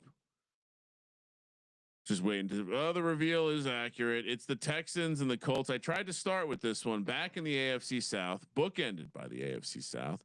Yeah, the Colts laying 4.5, -210 on the money line. Texans +180, 44.5 is the total. Ryan, this has got to be you're in a rock and a hard place. Very difficult situation because here. you hate CJ Stroud and you hate Daniel Jones. And so what do you do? Well, I don't hate Daniel Jones, just for the record. Okay. You like him? No. Okay. No, I don't. You like picking against him. Hate him. I think he's turning into a pumpkin. Yeah. And I think now he's facing a Texans defense that could mollywop him. I mean, if the offensive line can't hold, we've seen some cracks, right? Yeah. We've seen some slow cracks, and we even saw it last week, right? Another potential pick 6 drop because 2 defenders run into each other. If the pass rush that the Texans have been getting works like it has been working, my God, with this we could see the 2 pick 6 game against Danny Dimes. No, turnovers have been a huge issue with Daniel Jones past couple times, and you look what they did to Josh Allen. Now, granted, that's at home, but they're still in a dome here. This Texans defense is for real, and they're getting extra rest. They're heating up. Now, quarterbacks do kind of struggle that first game back from the concussion. Colts defense is good enough. So I do worry about CJ Stroud turning the ball over and getting it and keeping the Colts in this game. Obviously, Jonathan Taylor continues to have pretty good success, but yeah, this is a tough matchup. I think the Texans can slow them down. I think the Texans, I kind of would rather they had some momentum, at least in my mind, with Davis Mills. I hate that CJ Stroud's coming back for this game, but yeah, I know. I still do like the Texans in the 4.5. What are you doing, Ryan? You're on the Texans, it sounds like. What scares me is that they're on the road. It does seem like they are catching a bit of hype. And of course, we didn't get to it because we just broke down the Thanksgiving game. So what we will be on Fairbairn, the apostrophe gang. He's back. He's a big part of their offense. We will be taking his over 1.5 field goals whenever it gets out. What do we think they're gonna? I mean, -150. You think? Some people have found plus odds on certain sites, so I think there is a decent discrepancy between the kicking odds. So again, shop around. Um, so just so we're on the same page, has CJ Stroud cleared concussion protocol? Yes. Okay. Because I don't think he's cleared it, Sean. Okay. I think there's actually a chance we get Davis Mills. 100% no. Really? Yeah. He's not cleared. Okay. I read that that they're expecting him to start. That he. Okay, hold on. I read the Texans injury report that he cleared concussion protocol and that he was. They expected him to start. Okay. Well, am I incorrect? I'm gonna verify because I don't see. I see that they say he's gonna start once he clears concussion protocol, but I don't know. Oh, maybe they said he expected to clear. I don't know that he's cleared yet. But either way, I think. Although it's for me, it's better if we get. I think it's better if we get Davis Mills. But either way, this is a Texans defense against the Colts angle, and just the Texans defense playing insane football right now. So yeah, keep an eye on the CJ Stroud thing. I'm. But you think he plays, right? If he clears, yeah, I agree with you. No, but do you think he clears? He hadn't done anything towards clearing last week, so we're gonna need to see him at least on the field Wednesday, moving around, because that puts him on track to go through the steps. But are you predicting right now, Ryan Kramer, is CJ Stroud playing? It does seem that way. Okay. But again, they're being very peculiar with how they're talking about it. And I'm all right now confirmed. He's not cleared. Okay. Maybe I read he's expected to clear. Yeah, I think it's that. Well, he has the 3 steps of like the Wednesday, Thursday, Friday practices that have to happen for him to be cleared and ready to go. So keep an eye on it, but I'm taking the Texans regardless. Give me the Texans plus 4.5. Kramer, let's put together a little underdog pick'em entry over on Underdog Fantasy using the promo code SGPN. Of course, play $5, get $100 in bonus funds when you use our promo code. What do you like here, Ryan? Should we start with Fairbairn? Oh, that's a cheat code, but it's minus, it's even juice. Oh wow. All right. Yes, of course. That's crazy. Yes, sir. Okay. That was easy. Fairbairn over a half 1.5. Or sorry, 1.5 field goals. Yes. What's next? Kind of like the Cam Ward rushing yards. I think he's been. What do they make it though? Do they juice it up too high? 10.5. That does not seem very high. He does seem like he's mobile. I know you're on the 49ers, but when they don't have his they don't have McCaffrey's. I wanted his lower rushing yards. That's not available. Really? They're scared, huh? Not yet. I like some of the Texans defensive props. Maybe we can find a Daniel Jones to throw an interception. Oh, so just keep it in the game. Okay, that could be fun. Let's see if they have. Yeah, we could take the higher interceptions thrown Daniel Jones. Do you want interception or fumble? No, I never hit a fumble. I've never hit a fumble. I'm staying away. So interception? Yeah. Danny Dimes to throw an interception and Fairbairn to get higher than 1.5 field goals. Oh, yeah. And just so everyone, you don't have to play it, but Daniel Jones is now going to have a fumble. Okay. I'm just saying now that we talked about it, and it's juiced down because of the Daniel Jones, but $100 entry returns you $217. Underdog Fantasy promo code SGPN. We're also brought to you by Rhythm. The Rhythm is gonna bet you picks, props, sides, total. Rhythm has it all, and of course, even a free chance to win $1,000 each week. College and NFL, just track your plays. Show off your models in the Rhythm app for a chance to win $1,000. Highly recommended. Super fun. And let's see. We'll kick it over to the Jags Titans game. One of Rhythm's favorite plays, Chigoziem Okonkwo. I was never wrong, Kramer. Only early on my love of Chigoziem Okonkwo. It does feel like he's finally succeeding here, and not a bad matchup against the Jags. They Rhythm likes his over 23.5 receiving yards. So Chigozimo Conquo over 23.5 receiving yards. And of course, download the Rhythm app today. Use that promo code SGPN. All right, back at it. I was reading a little bit more about the CJ Stroud. The official word from the Texans is on track, but the beat reporter who the article I'm reading, Keith Cryer, it looks like, basically said none of that matters if he's not on the field Wednesday. So look out for that Wednesday injury report. Next up, we have the Minnesota Vikings and the Seattle Seahawks. So this Seattle Seahawks logo is wild. Never seen pretty that badass. First game in the late window, 1:05 p.m. on the West Coast. Seattle laying 10 here, minus 550 on the money line. Minnesota plus 425. 41 is the total. JJ McCarthy is sitting down with another soft injury / concussion. He did finish the game. Sounds like the concussion happened. Maybe he banged his head on the airplane. Maybe he. I think Kevin O'Connell banged his head. Maybe yeah. Something. Looks at, hey boy, you got a concussion. This is becoming a very uncomfortable situation for a lot of people.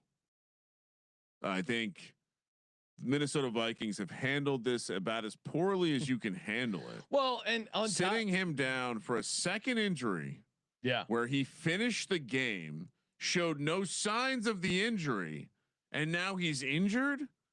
Just bench him. Yeah. What is so hard about saying we're going to give him a week or two off?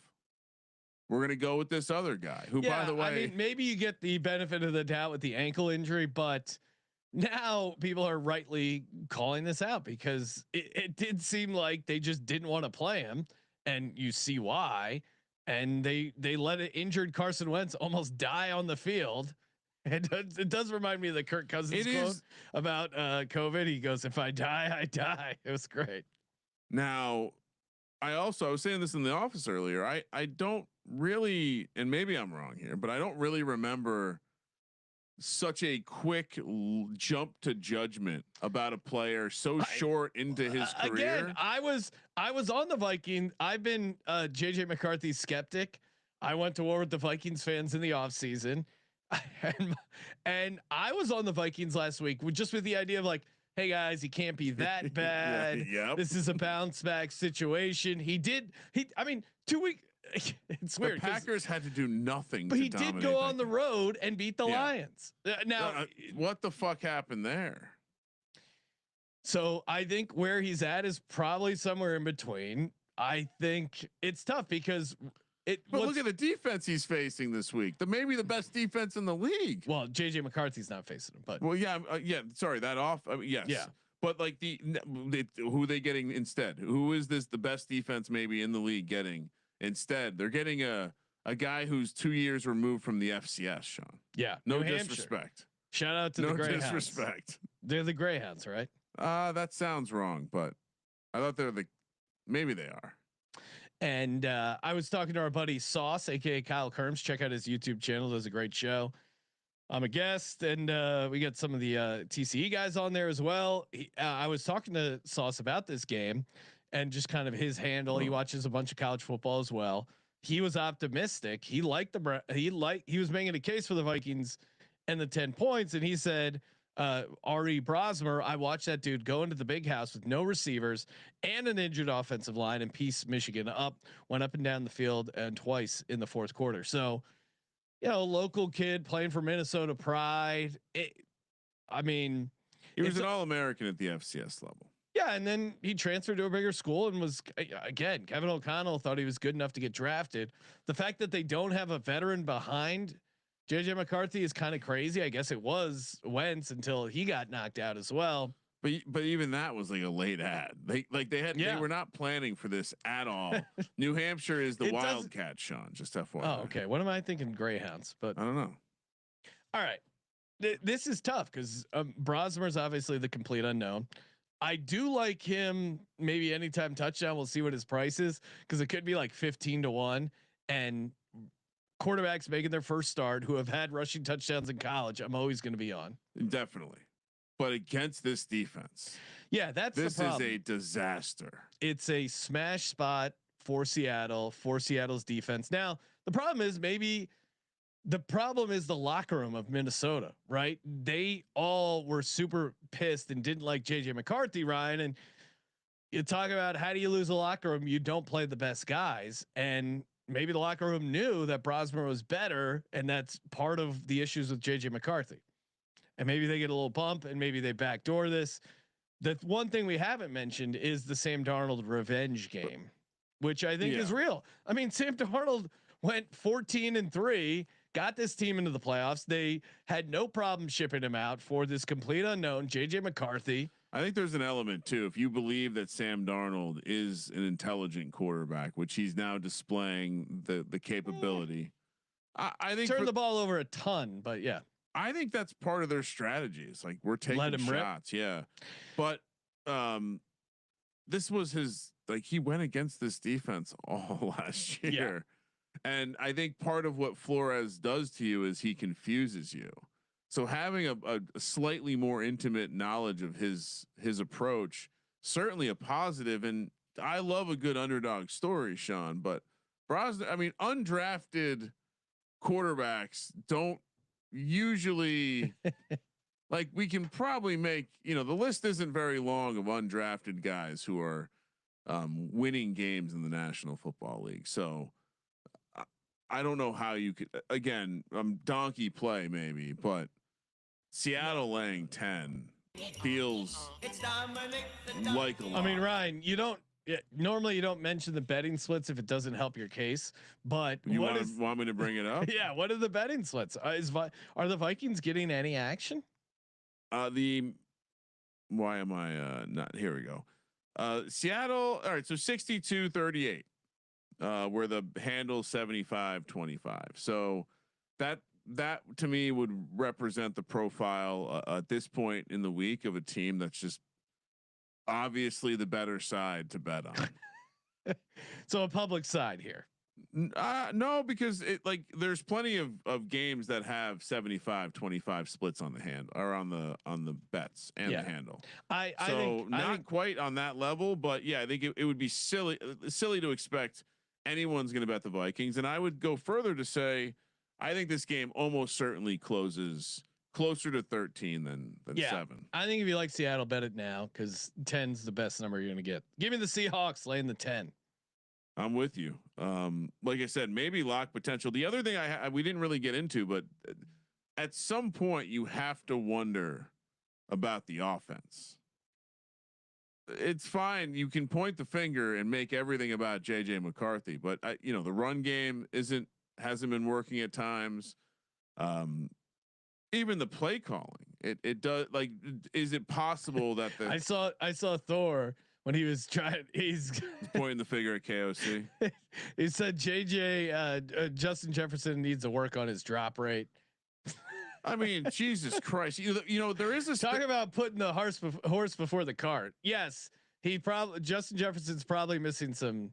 So there's data. I don't know if it was, and maybe I'm misremembering the clip, but there was some comment like that. There is one of the analytics guys, I forget who did this, did a study showing that completion percentage over expectation is correlated to wide receiver drops, in that the more inaccurate you are, the more of a wild card you are, and you actually create more drops.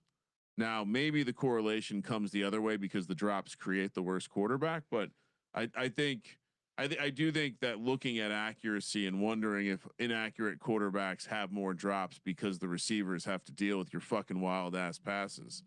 I think there's some logic to that as well. And when you see some of the highlights of, I like how people are like drumming up combine highlights of him missing dudes by a mile.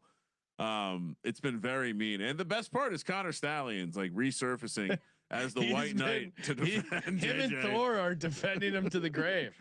Connor Stalions telling every internet film bro that they're an idiot is pretty hilarious. Get you someone that loves you like Thor loves JJ McCarthy.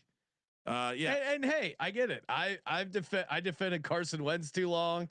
Why? But I think he was going after people who said, "Hey, the Vikings are interested in a veteran quarterback," like attacking the journalists and delete your accounts and all this other stuff. And they should have picked up Jameis Winston. He was calling scoreboard before the first quarter even ended. Like we hadn't seen JJ McCarthy. I get it. If I was a Vikings fan, I'd talk myself into the idea of a top 10 pick and Kevin O'Connell figuring it out. But right now is not the time to be chirping. Just be like, yeah, maybe I was off. There's still a lot of time. Would be my take if I was him. I would not be doubling down on how awesome he's going to be. Yeah. No, I think it's just the nature of these fantasy guys. Like they're essentially like dub club touts, but they're doing it in like an acceptable, what is deemed an acceptable way. And so they literally handle being called out in the same way, which is they just scream louder, which is funny. Cause if you meet the dude in person, he's like very much a mild mannered dude. Yeah.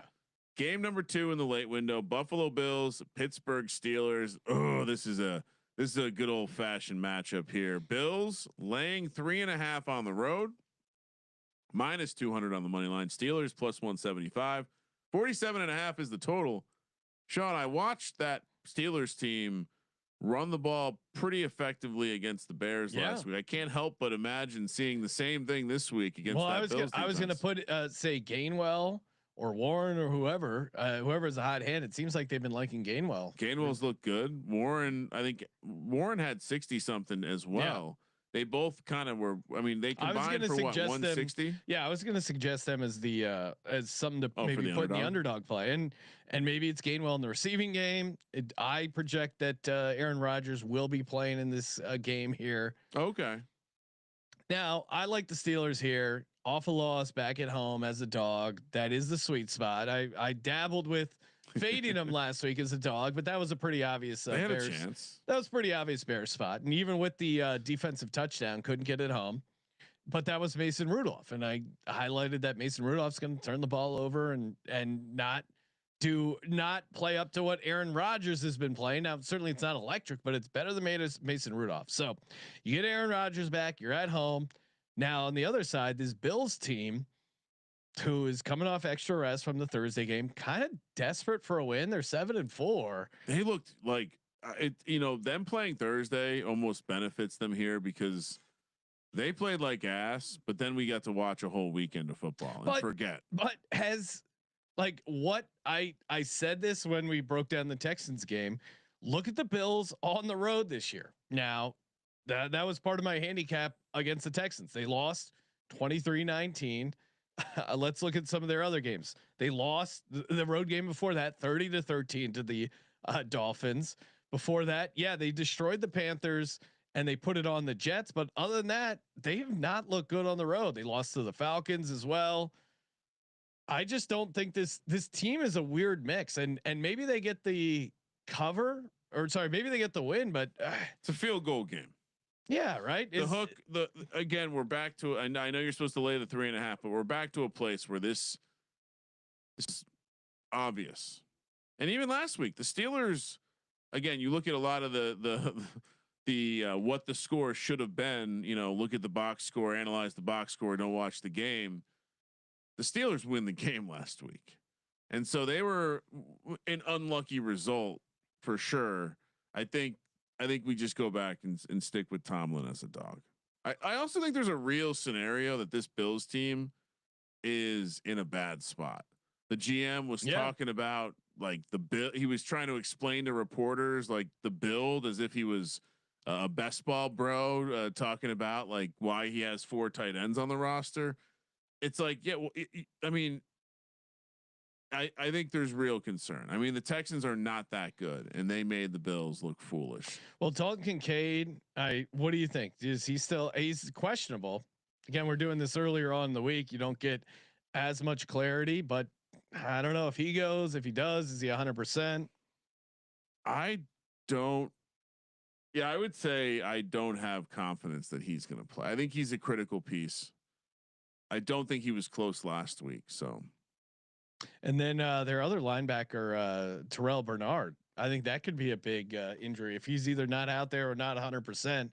Just adding to the reasons of they just and Maxwell Harrison's dealing with a concussion. Now it's a little bit longer because of the Thursday, so maybe he clears. But I think that's music to the Steelers' ears as far as getting their running game going. And just if you can get anything out of your running backs and you're at home, the Bills struggle with you. So. Yeah, I'm all over the Steelers here. I think this is a pretty good spot for them. I mean, maybe Steelers aren't a team for the most part that's going to get worked at home. I mean, right? Why don't the Steelers score a touchdown in the same way as they did last week?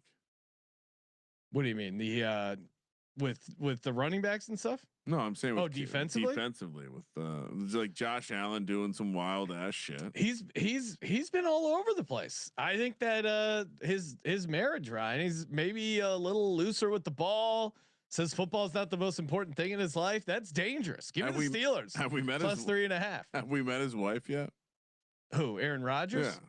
Oh, I was talking about Josh Allen. Oh, I'm sorry. Yeah, I meant to say Josh Allen's been playing fast and loose with the ball. Aaron Rodgers' wife is still a mystery. No one's gonna ask any follow-up questions. I told you, I thought he married to the game. He refocused himself. There's, I would say, 90% non-human entity that Aaron Rodgers is married to. He's an interesting cat. That and just real quick update on Dalton Kincaid. Here was the note from last week. We'll see where they're at next week. Week to week. Well, so. and Destro pointing out perfect matchup for Darnell Washington in the red zone. Yeah, in the same way that the Bills linebackers, again, not healthy, just struggling in general this season, and they've been a real liability in the run game. It's also could create some opportunities for the tight ends, which the Steelers love. Obviously, Darnell Washington, they've been using him a bunch. Freiermuth, Jonnu Smith. So yeah, a lot of good matchups for the Steelers. Yeah, it's fun to love Arthur Smith, isn't it? All right. Or is that you setting up some Arthur Smith love for when he becomes the Giants head coach? No, not at all. Current intriguing candidate that I didn't know a lot about before, but I've now researched a bunch. Okay. Chris Shula, defensive coordinator for the Rams. Related to Don Shula?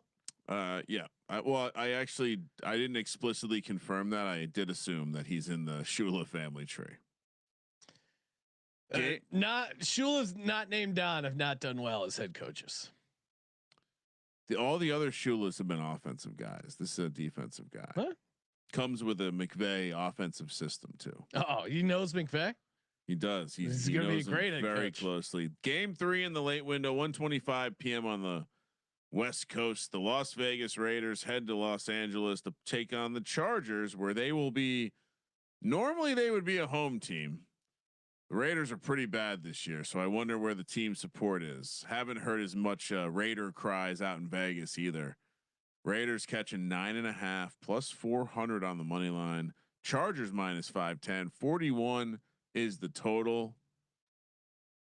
There is a side of me that's like, oh, this is the exact kind of game that the old Chargers would find a way to completely shit the bed on. Now, the new fast, loose Justin Herbert dating sexy movie stars. He's been loose with the ball. I mean, Herbert's coming off an 81-yard passing game. I got to listen to all these jamokes on the internet talk shit about Jalen Hurts, Super Bowl MVP. Here we go. Meanwhile, have you heard anyone criticize Justin Herbert for throwing a bunch of picks and 81 passing yards? He's beautiful. He's got a great arm. I just say, great body. Why does he not get any shit? Because he can make all the throws, Sean. Yeah, including to the other team. Omari and Hampton. Could he be back this week? The window's open. He's putting out social media posts suggesting that he's ready to go. Okay. I mean, that's an upgrade if he's back. I know he at the time it seemed like, oh, no big deal, but they kind of have missed him a little bit. I know Vidal has had some moments. I think he's going to be able to upgrade the situation. I think I don't know what to think about the Raiders. I mean, Sean, what are your thoughts on them firing Chip Kelly? You want to take a victory lap? I tried to tell people I want to pull that clip of the Raiders preview. I go, if anyone can fuck this up, it's Chip Kelly. Now it's not all Chip's fault. It's certainly Pete Carroll. I don't think. Well, they fired one of Chip's the disciples as well. Yeah. Once Chip gets it, he's like cockroaches. Once he gets in there, he starts nesting, and there's many Chip Kellys. You got to call the exterminators. Get all the Chip Kelly. Look, you got Howie Roseman put into an equipment room. If that doesn't tell you this guy doesn't belong in the NFL, he thought he was smarter than Howie Roseman, one of the greatest GMs of all time NFL history, and he thought he put him in the equipment room for what? So you could get rid of Deshaun Jackson and LaShawn McCoy, and you traded away. You traded Nick Foles for Sam Bradford.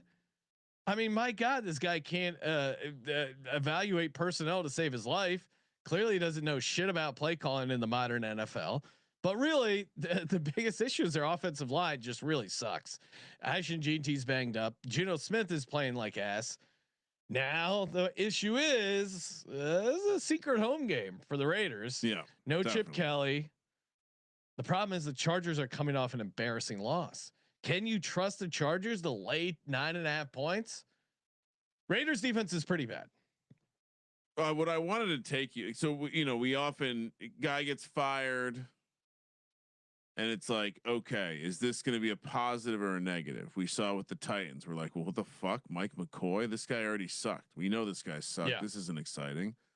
And then maybe in another situation, you might get excited about the assistant because it's like, oh, this guy, he's young, he's hip. Maybe he's going to call plays in a different way. Greg Olson's the guy that's calling the plays now. Do you remember Greg Olson? Yeah. He's not ever really been an interesting guy in his life. You know who else is on this staff? You know who their senior offensive assistant is, Sean? No. Joe Philbin. Remember that guy? Yeah, super old. Why would you want that guy on your team? That everyone else is a bunch of, I don't mean to be rude, but not a ton of guys that you've maybe heard or even understood. They even have this offensive quality control guy named Connor McQueen. And he looks like a McQueen. You know what I mean, Sean?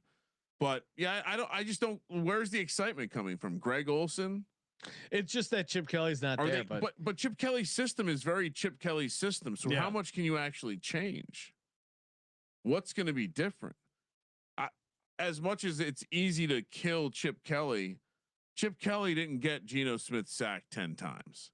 Geno Smith holding the ball. Though. He didn't help. No, but Geno Smith holding the ball got Geno Smith sacked 10 times. Geno Smith has had a problem holding on to the ball at times in his career. He's definitely doing that. I mean, I will take the Chargers laying 9.5 because this is Harbaugh off an embarrassing loss. Harbaugh has had 2 weeks to just think how the beast that he loves, Justin Herbert, he didn't serve his master properly. Whatever sort of weird shit he worships Justin Herbert for, he let down his God, and now he has to serve his God. I think they're going to be locked in. I don't like laying 9.5 with this offensive line, but you got to take a side here, and I'll go Chargers. I'm with you. I think you have a dead coach here too. How far behind? You mean Pete Carroll's literally dead? No, like how far was behind? He involved in 9/11? What was he doing on that day? Do we know? Was he not there? Ryan? Let's not ask too many questions. But how far behind Chip Kelly is Pete Carroll here?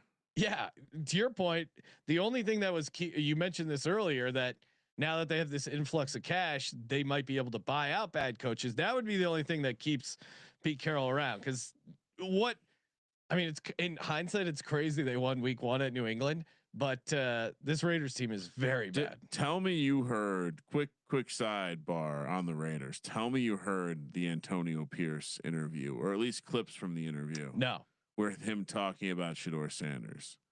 He basically says, well, at the time when I was the coach, we were in on taking Shedeur Sanders. The ownership, Mark Davis, calls him out by name, was in on taking Shedeur Sanders. Okay. But other parties didn't agree, and so it didn't happen. Oh, so Brady said, don't draft Shedeur. It's a bad idea. Interesting. I don't like agreeing with Tom Brady. but I thought I would share that nugget. Pretty interesting. Anyway, we're both on the Chargers. You mentioned sneaky home game. I mentioned it's an obvious home game, but this Raiders team is uninspiring, and I wonder if it's going to be the same level in the building this year. It's late enough in the season. I can question that. All right.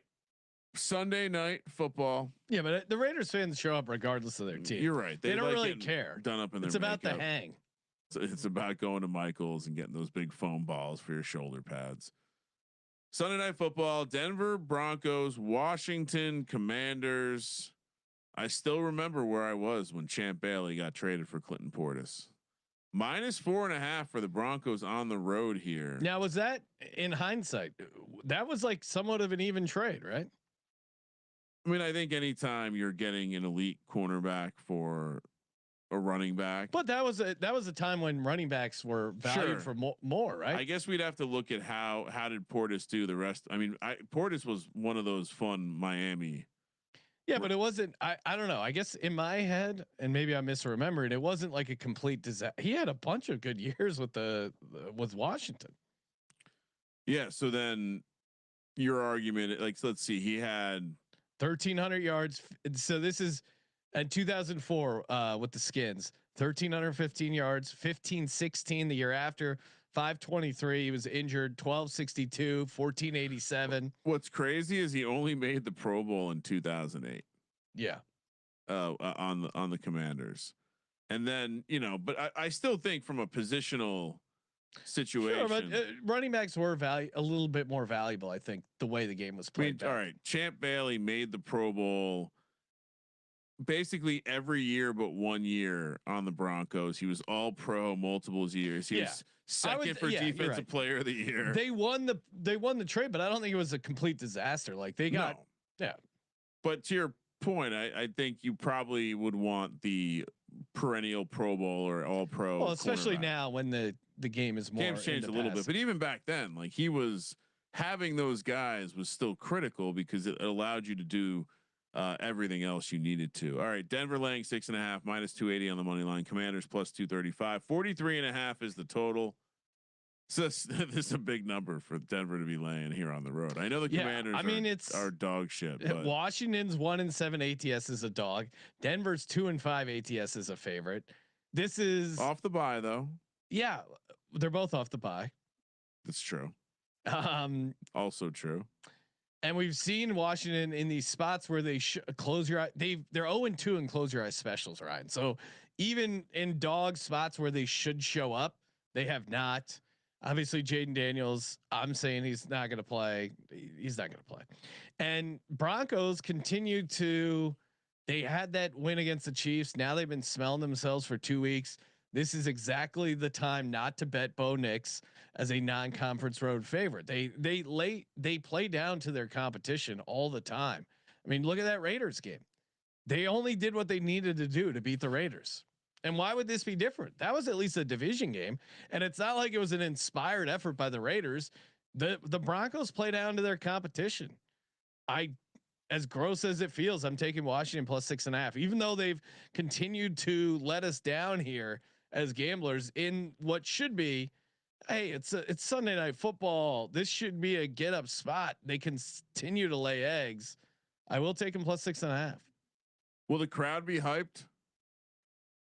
No, is the crowd ever hyped in Washington? I feel like they were starting to show up with the Jaden Daniels experience, like winning. It was all new and exciting. But now they're back to being sad sacks, tank, blow it up. That's why it's hard to take the points. I mean, I'm with you. I don't think you can lay it with Bo Nix yet. Yeah, and I think what we're probably going to see here is, and I didn't really already locked in the defensive touchdown round robin early this week because, of course, going off the grid. But the more that I think about it, the Washington finding a way to get a defensive touchdown would make a lot of sense. Like the idea that Dan Quinn comes out with a good game plan for Sean Payton and we just get one of those games where the offense looks like ass.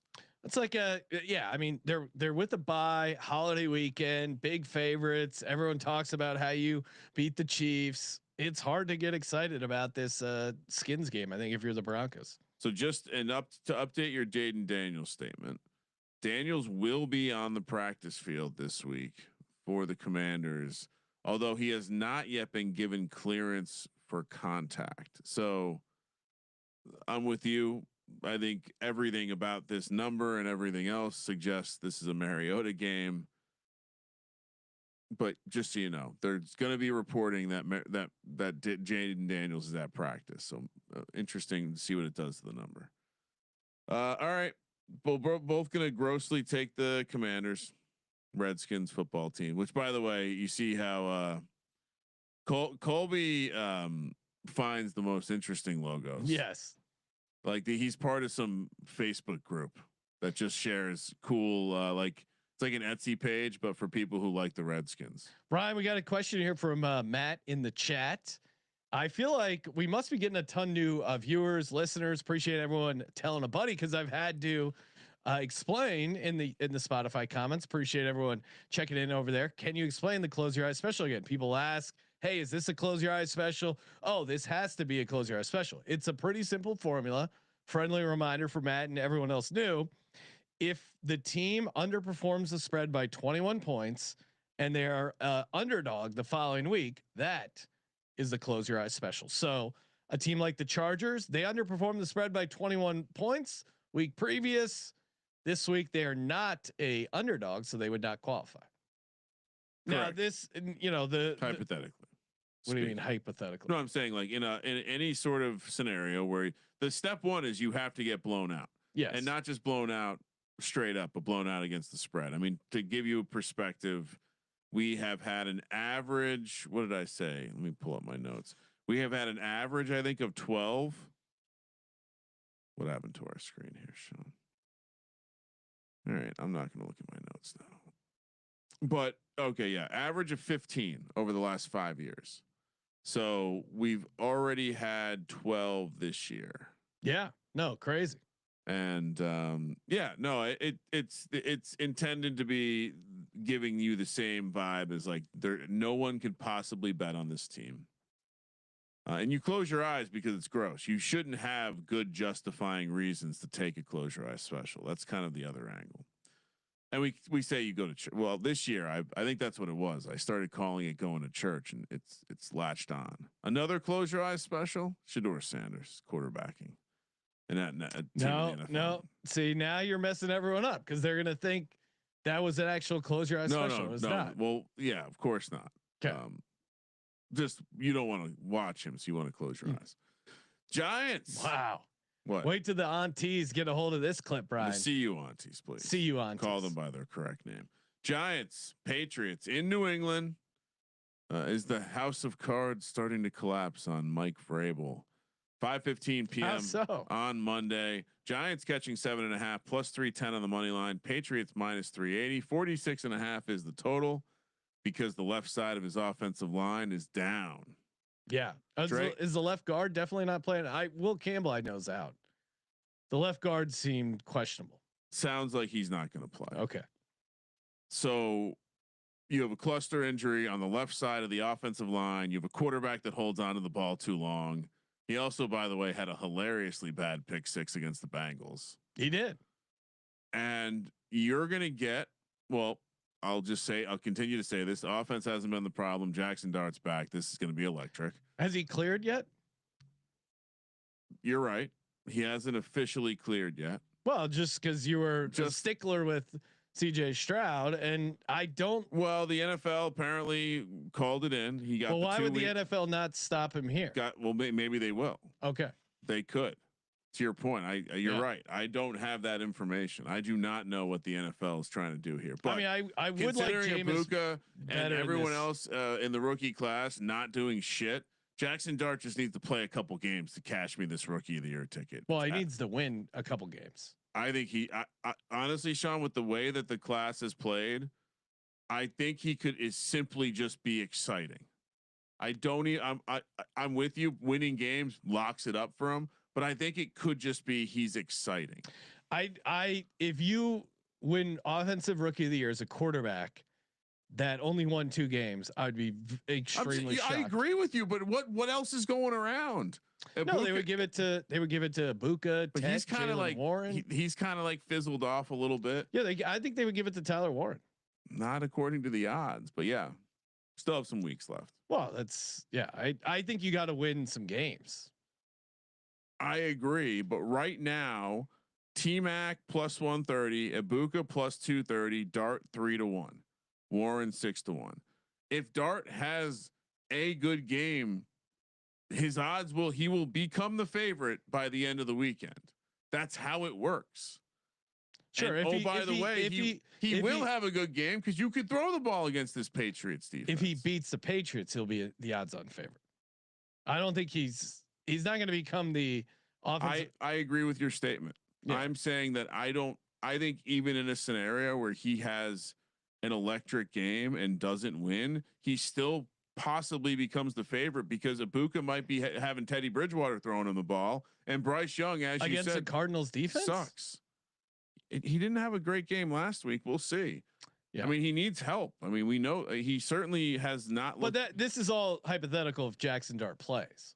Yes, correct. Then the NFL's out to get him. That's true. And no, you make great points. They got a GM over there that they're wanting to get the best draft pick they can, and they know if they have Dart out there, that hurts their chances at getting a better pick. So I think they're gonna be cautious here, and if it's close, I think they'll sit him down again. Yeah, I'm going to disagree with that now, based on my reporting or about my investigation. But last week you said he was playing, correct? I was under the impression he would be playing. Similar reporting? No, because this week they already have basically committed to him being back. Okay. No different than your confidence around the Texans based on your investigation into the situation. So yeah, I think Jackson Dart will be back, and I think this is a tremendously bad spot for the Patriots, losing the left side of their offensive line and getting a defensive coordinator who is the defensive coordinator? The outside linebackers coach. Who has he ever? No experience in the NFL, which I love. Kafka. Well, he's not going to be with the team next year, so who gives a shit? You get a couple games to show what you got, and guess what? Everyone hates the old guy for being basic, lame, and boring. Yeah. So exciting. But the counter is you have Mike Vrabel going up against a guy making his first start as a defensive coordinator, right? That would be the counter. Yeah, no, but they don't have their left tackle or their left guard, Sean, with a quarterback that holds the ball too long. And the one piece of the Giants defense that has consistently been there is getting pressure. Now, it hasn't always turned into sacks, but Drake May creates variance that allows for big, like Giants defensive touchdowns in the round robin this week. Now is Abdul Carter? Is he awake? Is he going to meetings? Yep. He's again, accountability. Kafka's straightening out some parts of this ship, and the firing of Shane Bowen. Now ask me why it happened. It took 2 weeks to happen. Why did they not? Don't know. Maybe. And Mike Kafka was the one that fired him. Yeah. That's so crazy. Love that. Kafka's it's I'm not weird. Going down with your bitch ass. Get the fuck out of here. It's weird that Kafka wouldn't fire him from the beginning, or management wouldn't fire him. I would think that if you're going to fire Dable because he's blown all these leads, you also would fire the defensive coordinator that was mostly responsible for blowing the leads. Why did they let him stay in to blow more leads? Because they want the best draft position possible. Then why did they let Kafka fire him? Well, they didn't think about that possibility. You thinking the Giants would have a clue how to tank? You've clearly not been watching football over the last decade. They know how to tank. They just keep doing what they're doing. They're going to win some games here too, so stay tuned to that. And then this probably is going to be one of them. Wow. This is a money line. This is a money line situation. No. The concern, House of Cards is falling. The concern is the Giants are a pretty public dog, so that is what's concerning. And Vrabel against a public dog. Where are you getting your data from? I'm sources. I think your sources one of the are more wrong. bet public sites. I don't think that's true. Okay. According to the most public book that is green, the Patriots are getting more bets and handle. Mm-hmm. No. I mean, this should be Now, once we get the news that Jameis is starting, I'll love this a little bit more. But I will take the Giants and the 7.5 because the offensive line injuries I think are big. And oh, what? Oh, I never said they weren't. When did I say they weren't a big deal? I think losing your left tackle is always a big deal. And yeah, losing two left guys guard on the same side is huge. Yeah, I do worry about Dart coming back from a concussion if he starts. I like this better as Jameis. Because yeah, coming back from a concussion, you're not going to be 100%. So he could have come back last week. Stop it. Why did they play him last week? Again, if we have to keep going into this NFL you have no answer of why management is playing for the future. Because the NFL called down. They're like, we don't like the aesthetics. The NFL was not. It's involved. all about aesthetics. Everyone's concerned about how violent the game is. They no one cares about that. You're the one. You're like they clearly do. You're like and the Vikings fans. You're pro softening of the game this season. When did I say that? Oh, you every turn talking about this CT bullshit. When did I say that? Every time we've talked about it. I've never been positive about CT. You can name one statement I've said that suggests. Oh, you're happy the NFL is doing this with the CTA. Oh, I you're think it's. You're happy. I think it's funny. Oh no, I didn't. No, the NFL isn't doing it. The Giants are doing it because they want to tank. No, that's absolutely not. 100%. It's absolutely not true. They didn't put him out there because the Giants are worried. The NFL would have been fine with him playing. Stop it. You've not been paying attention. What am I missing? Oh, the bullshit. Cam Scadaboo went too close to the blue medical tent. We need a Florio investigation, $500,000 fine.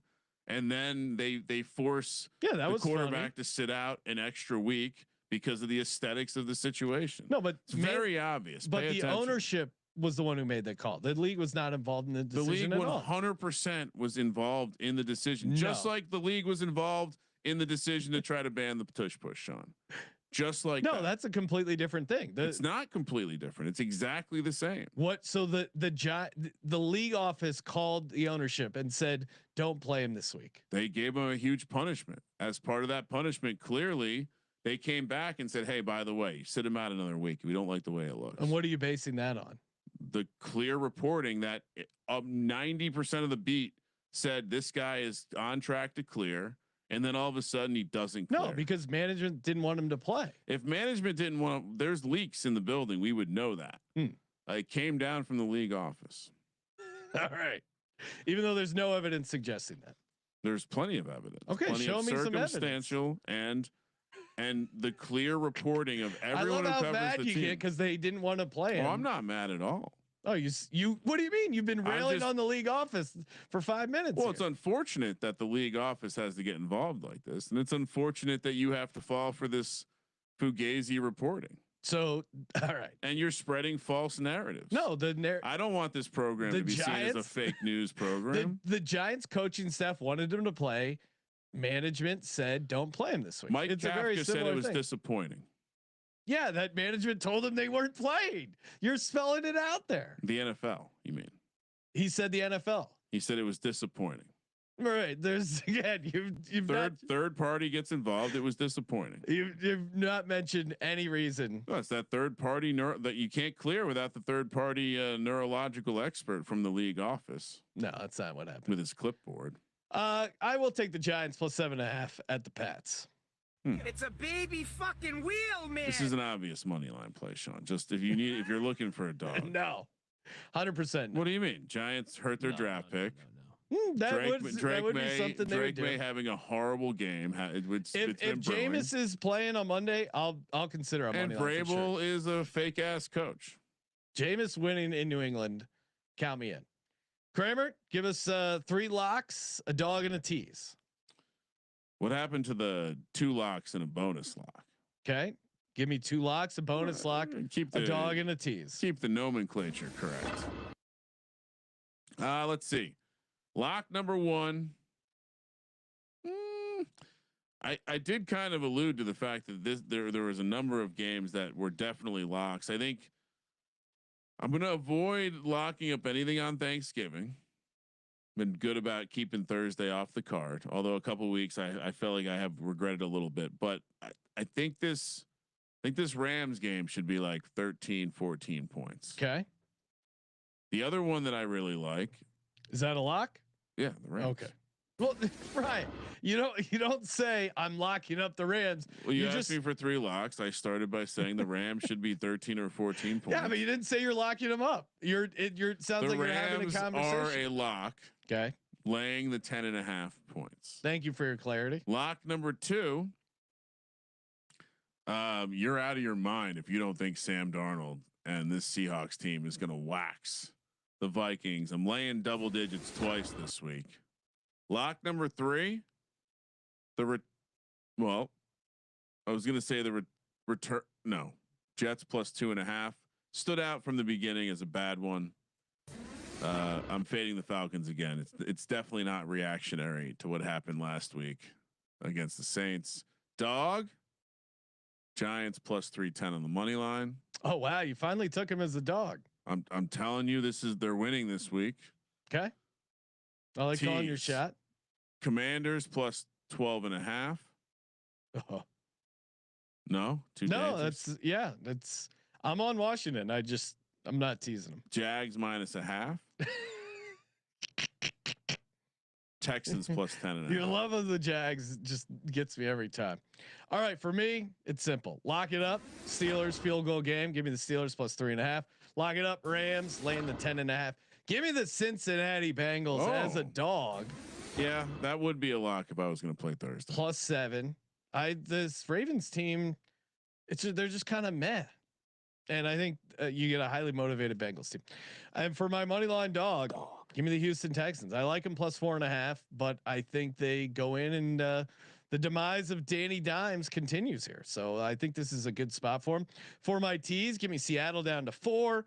Give me the Cleveland Browns plus 10. I also think they're live on the money line, but I'll tease them up there and give me the Dolphins as a pick. Kramer, yeah, that feels dangerous. Pretty easy circuit card. Seattle minus 10, Jets plus 2.5. Both like the Rams laying the 10.5. Pittsburgh plus 3.5, and the Cincinnati Bengals plus 7. Thursday. I like that. I mean, I'm pissed I didn't lock up the Titans last week, or sorry, the Texans. That was such a good play. Should have been on them more on the money line. Pretty obvious, even in hindsight and before the game, we were both pretty locked in on that. Sir Ralph saying take some pleasers. Yes, if you want to hear our pleaser card or me and CJ's pleaser card, fill it in for Kramer. Tune in to the VSiN Show Friday night, 7 o'clock, YouTube TV, Sirius XM 158, VSiN.com, the VSiN Watch app, wherever you get your VSiN podcast. Shout out to everyone on Spotify answering all the questions over there. Appreciate the rating and reviews. We're up to 1,800 5-star reviews. Really? Yes, you guys are awesome. Appreciate it. Helps us climb the charts. And 25% off everything in the merch store. Promo code HOLIDAY. Check out the prop show. Check out the college football show. And of course, as always, happy Thanksgiving. Happy Thanksgiving to Ryan, even though he doesn't celebrate. Oh, I love to celebrate Thanksgiving. Okay, well, happy Thanksgiving. I just do it out in the desert. Okay. And sounds like you're judging me. Happy Thanksgiving to all our listeners and viewers. And of course, as always, the college show is still going on. Yes, they're insane. Thank you for participating in the Sports Gambling Podcast. For the Sports Gambling Podcast, I'm Sean, second the Money Greenies, Ryan. Free Jackson Dart. Kramer, let it ride. I'm wet. I want better fucking execution.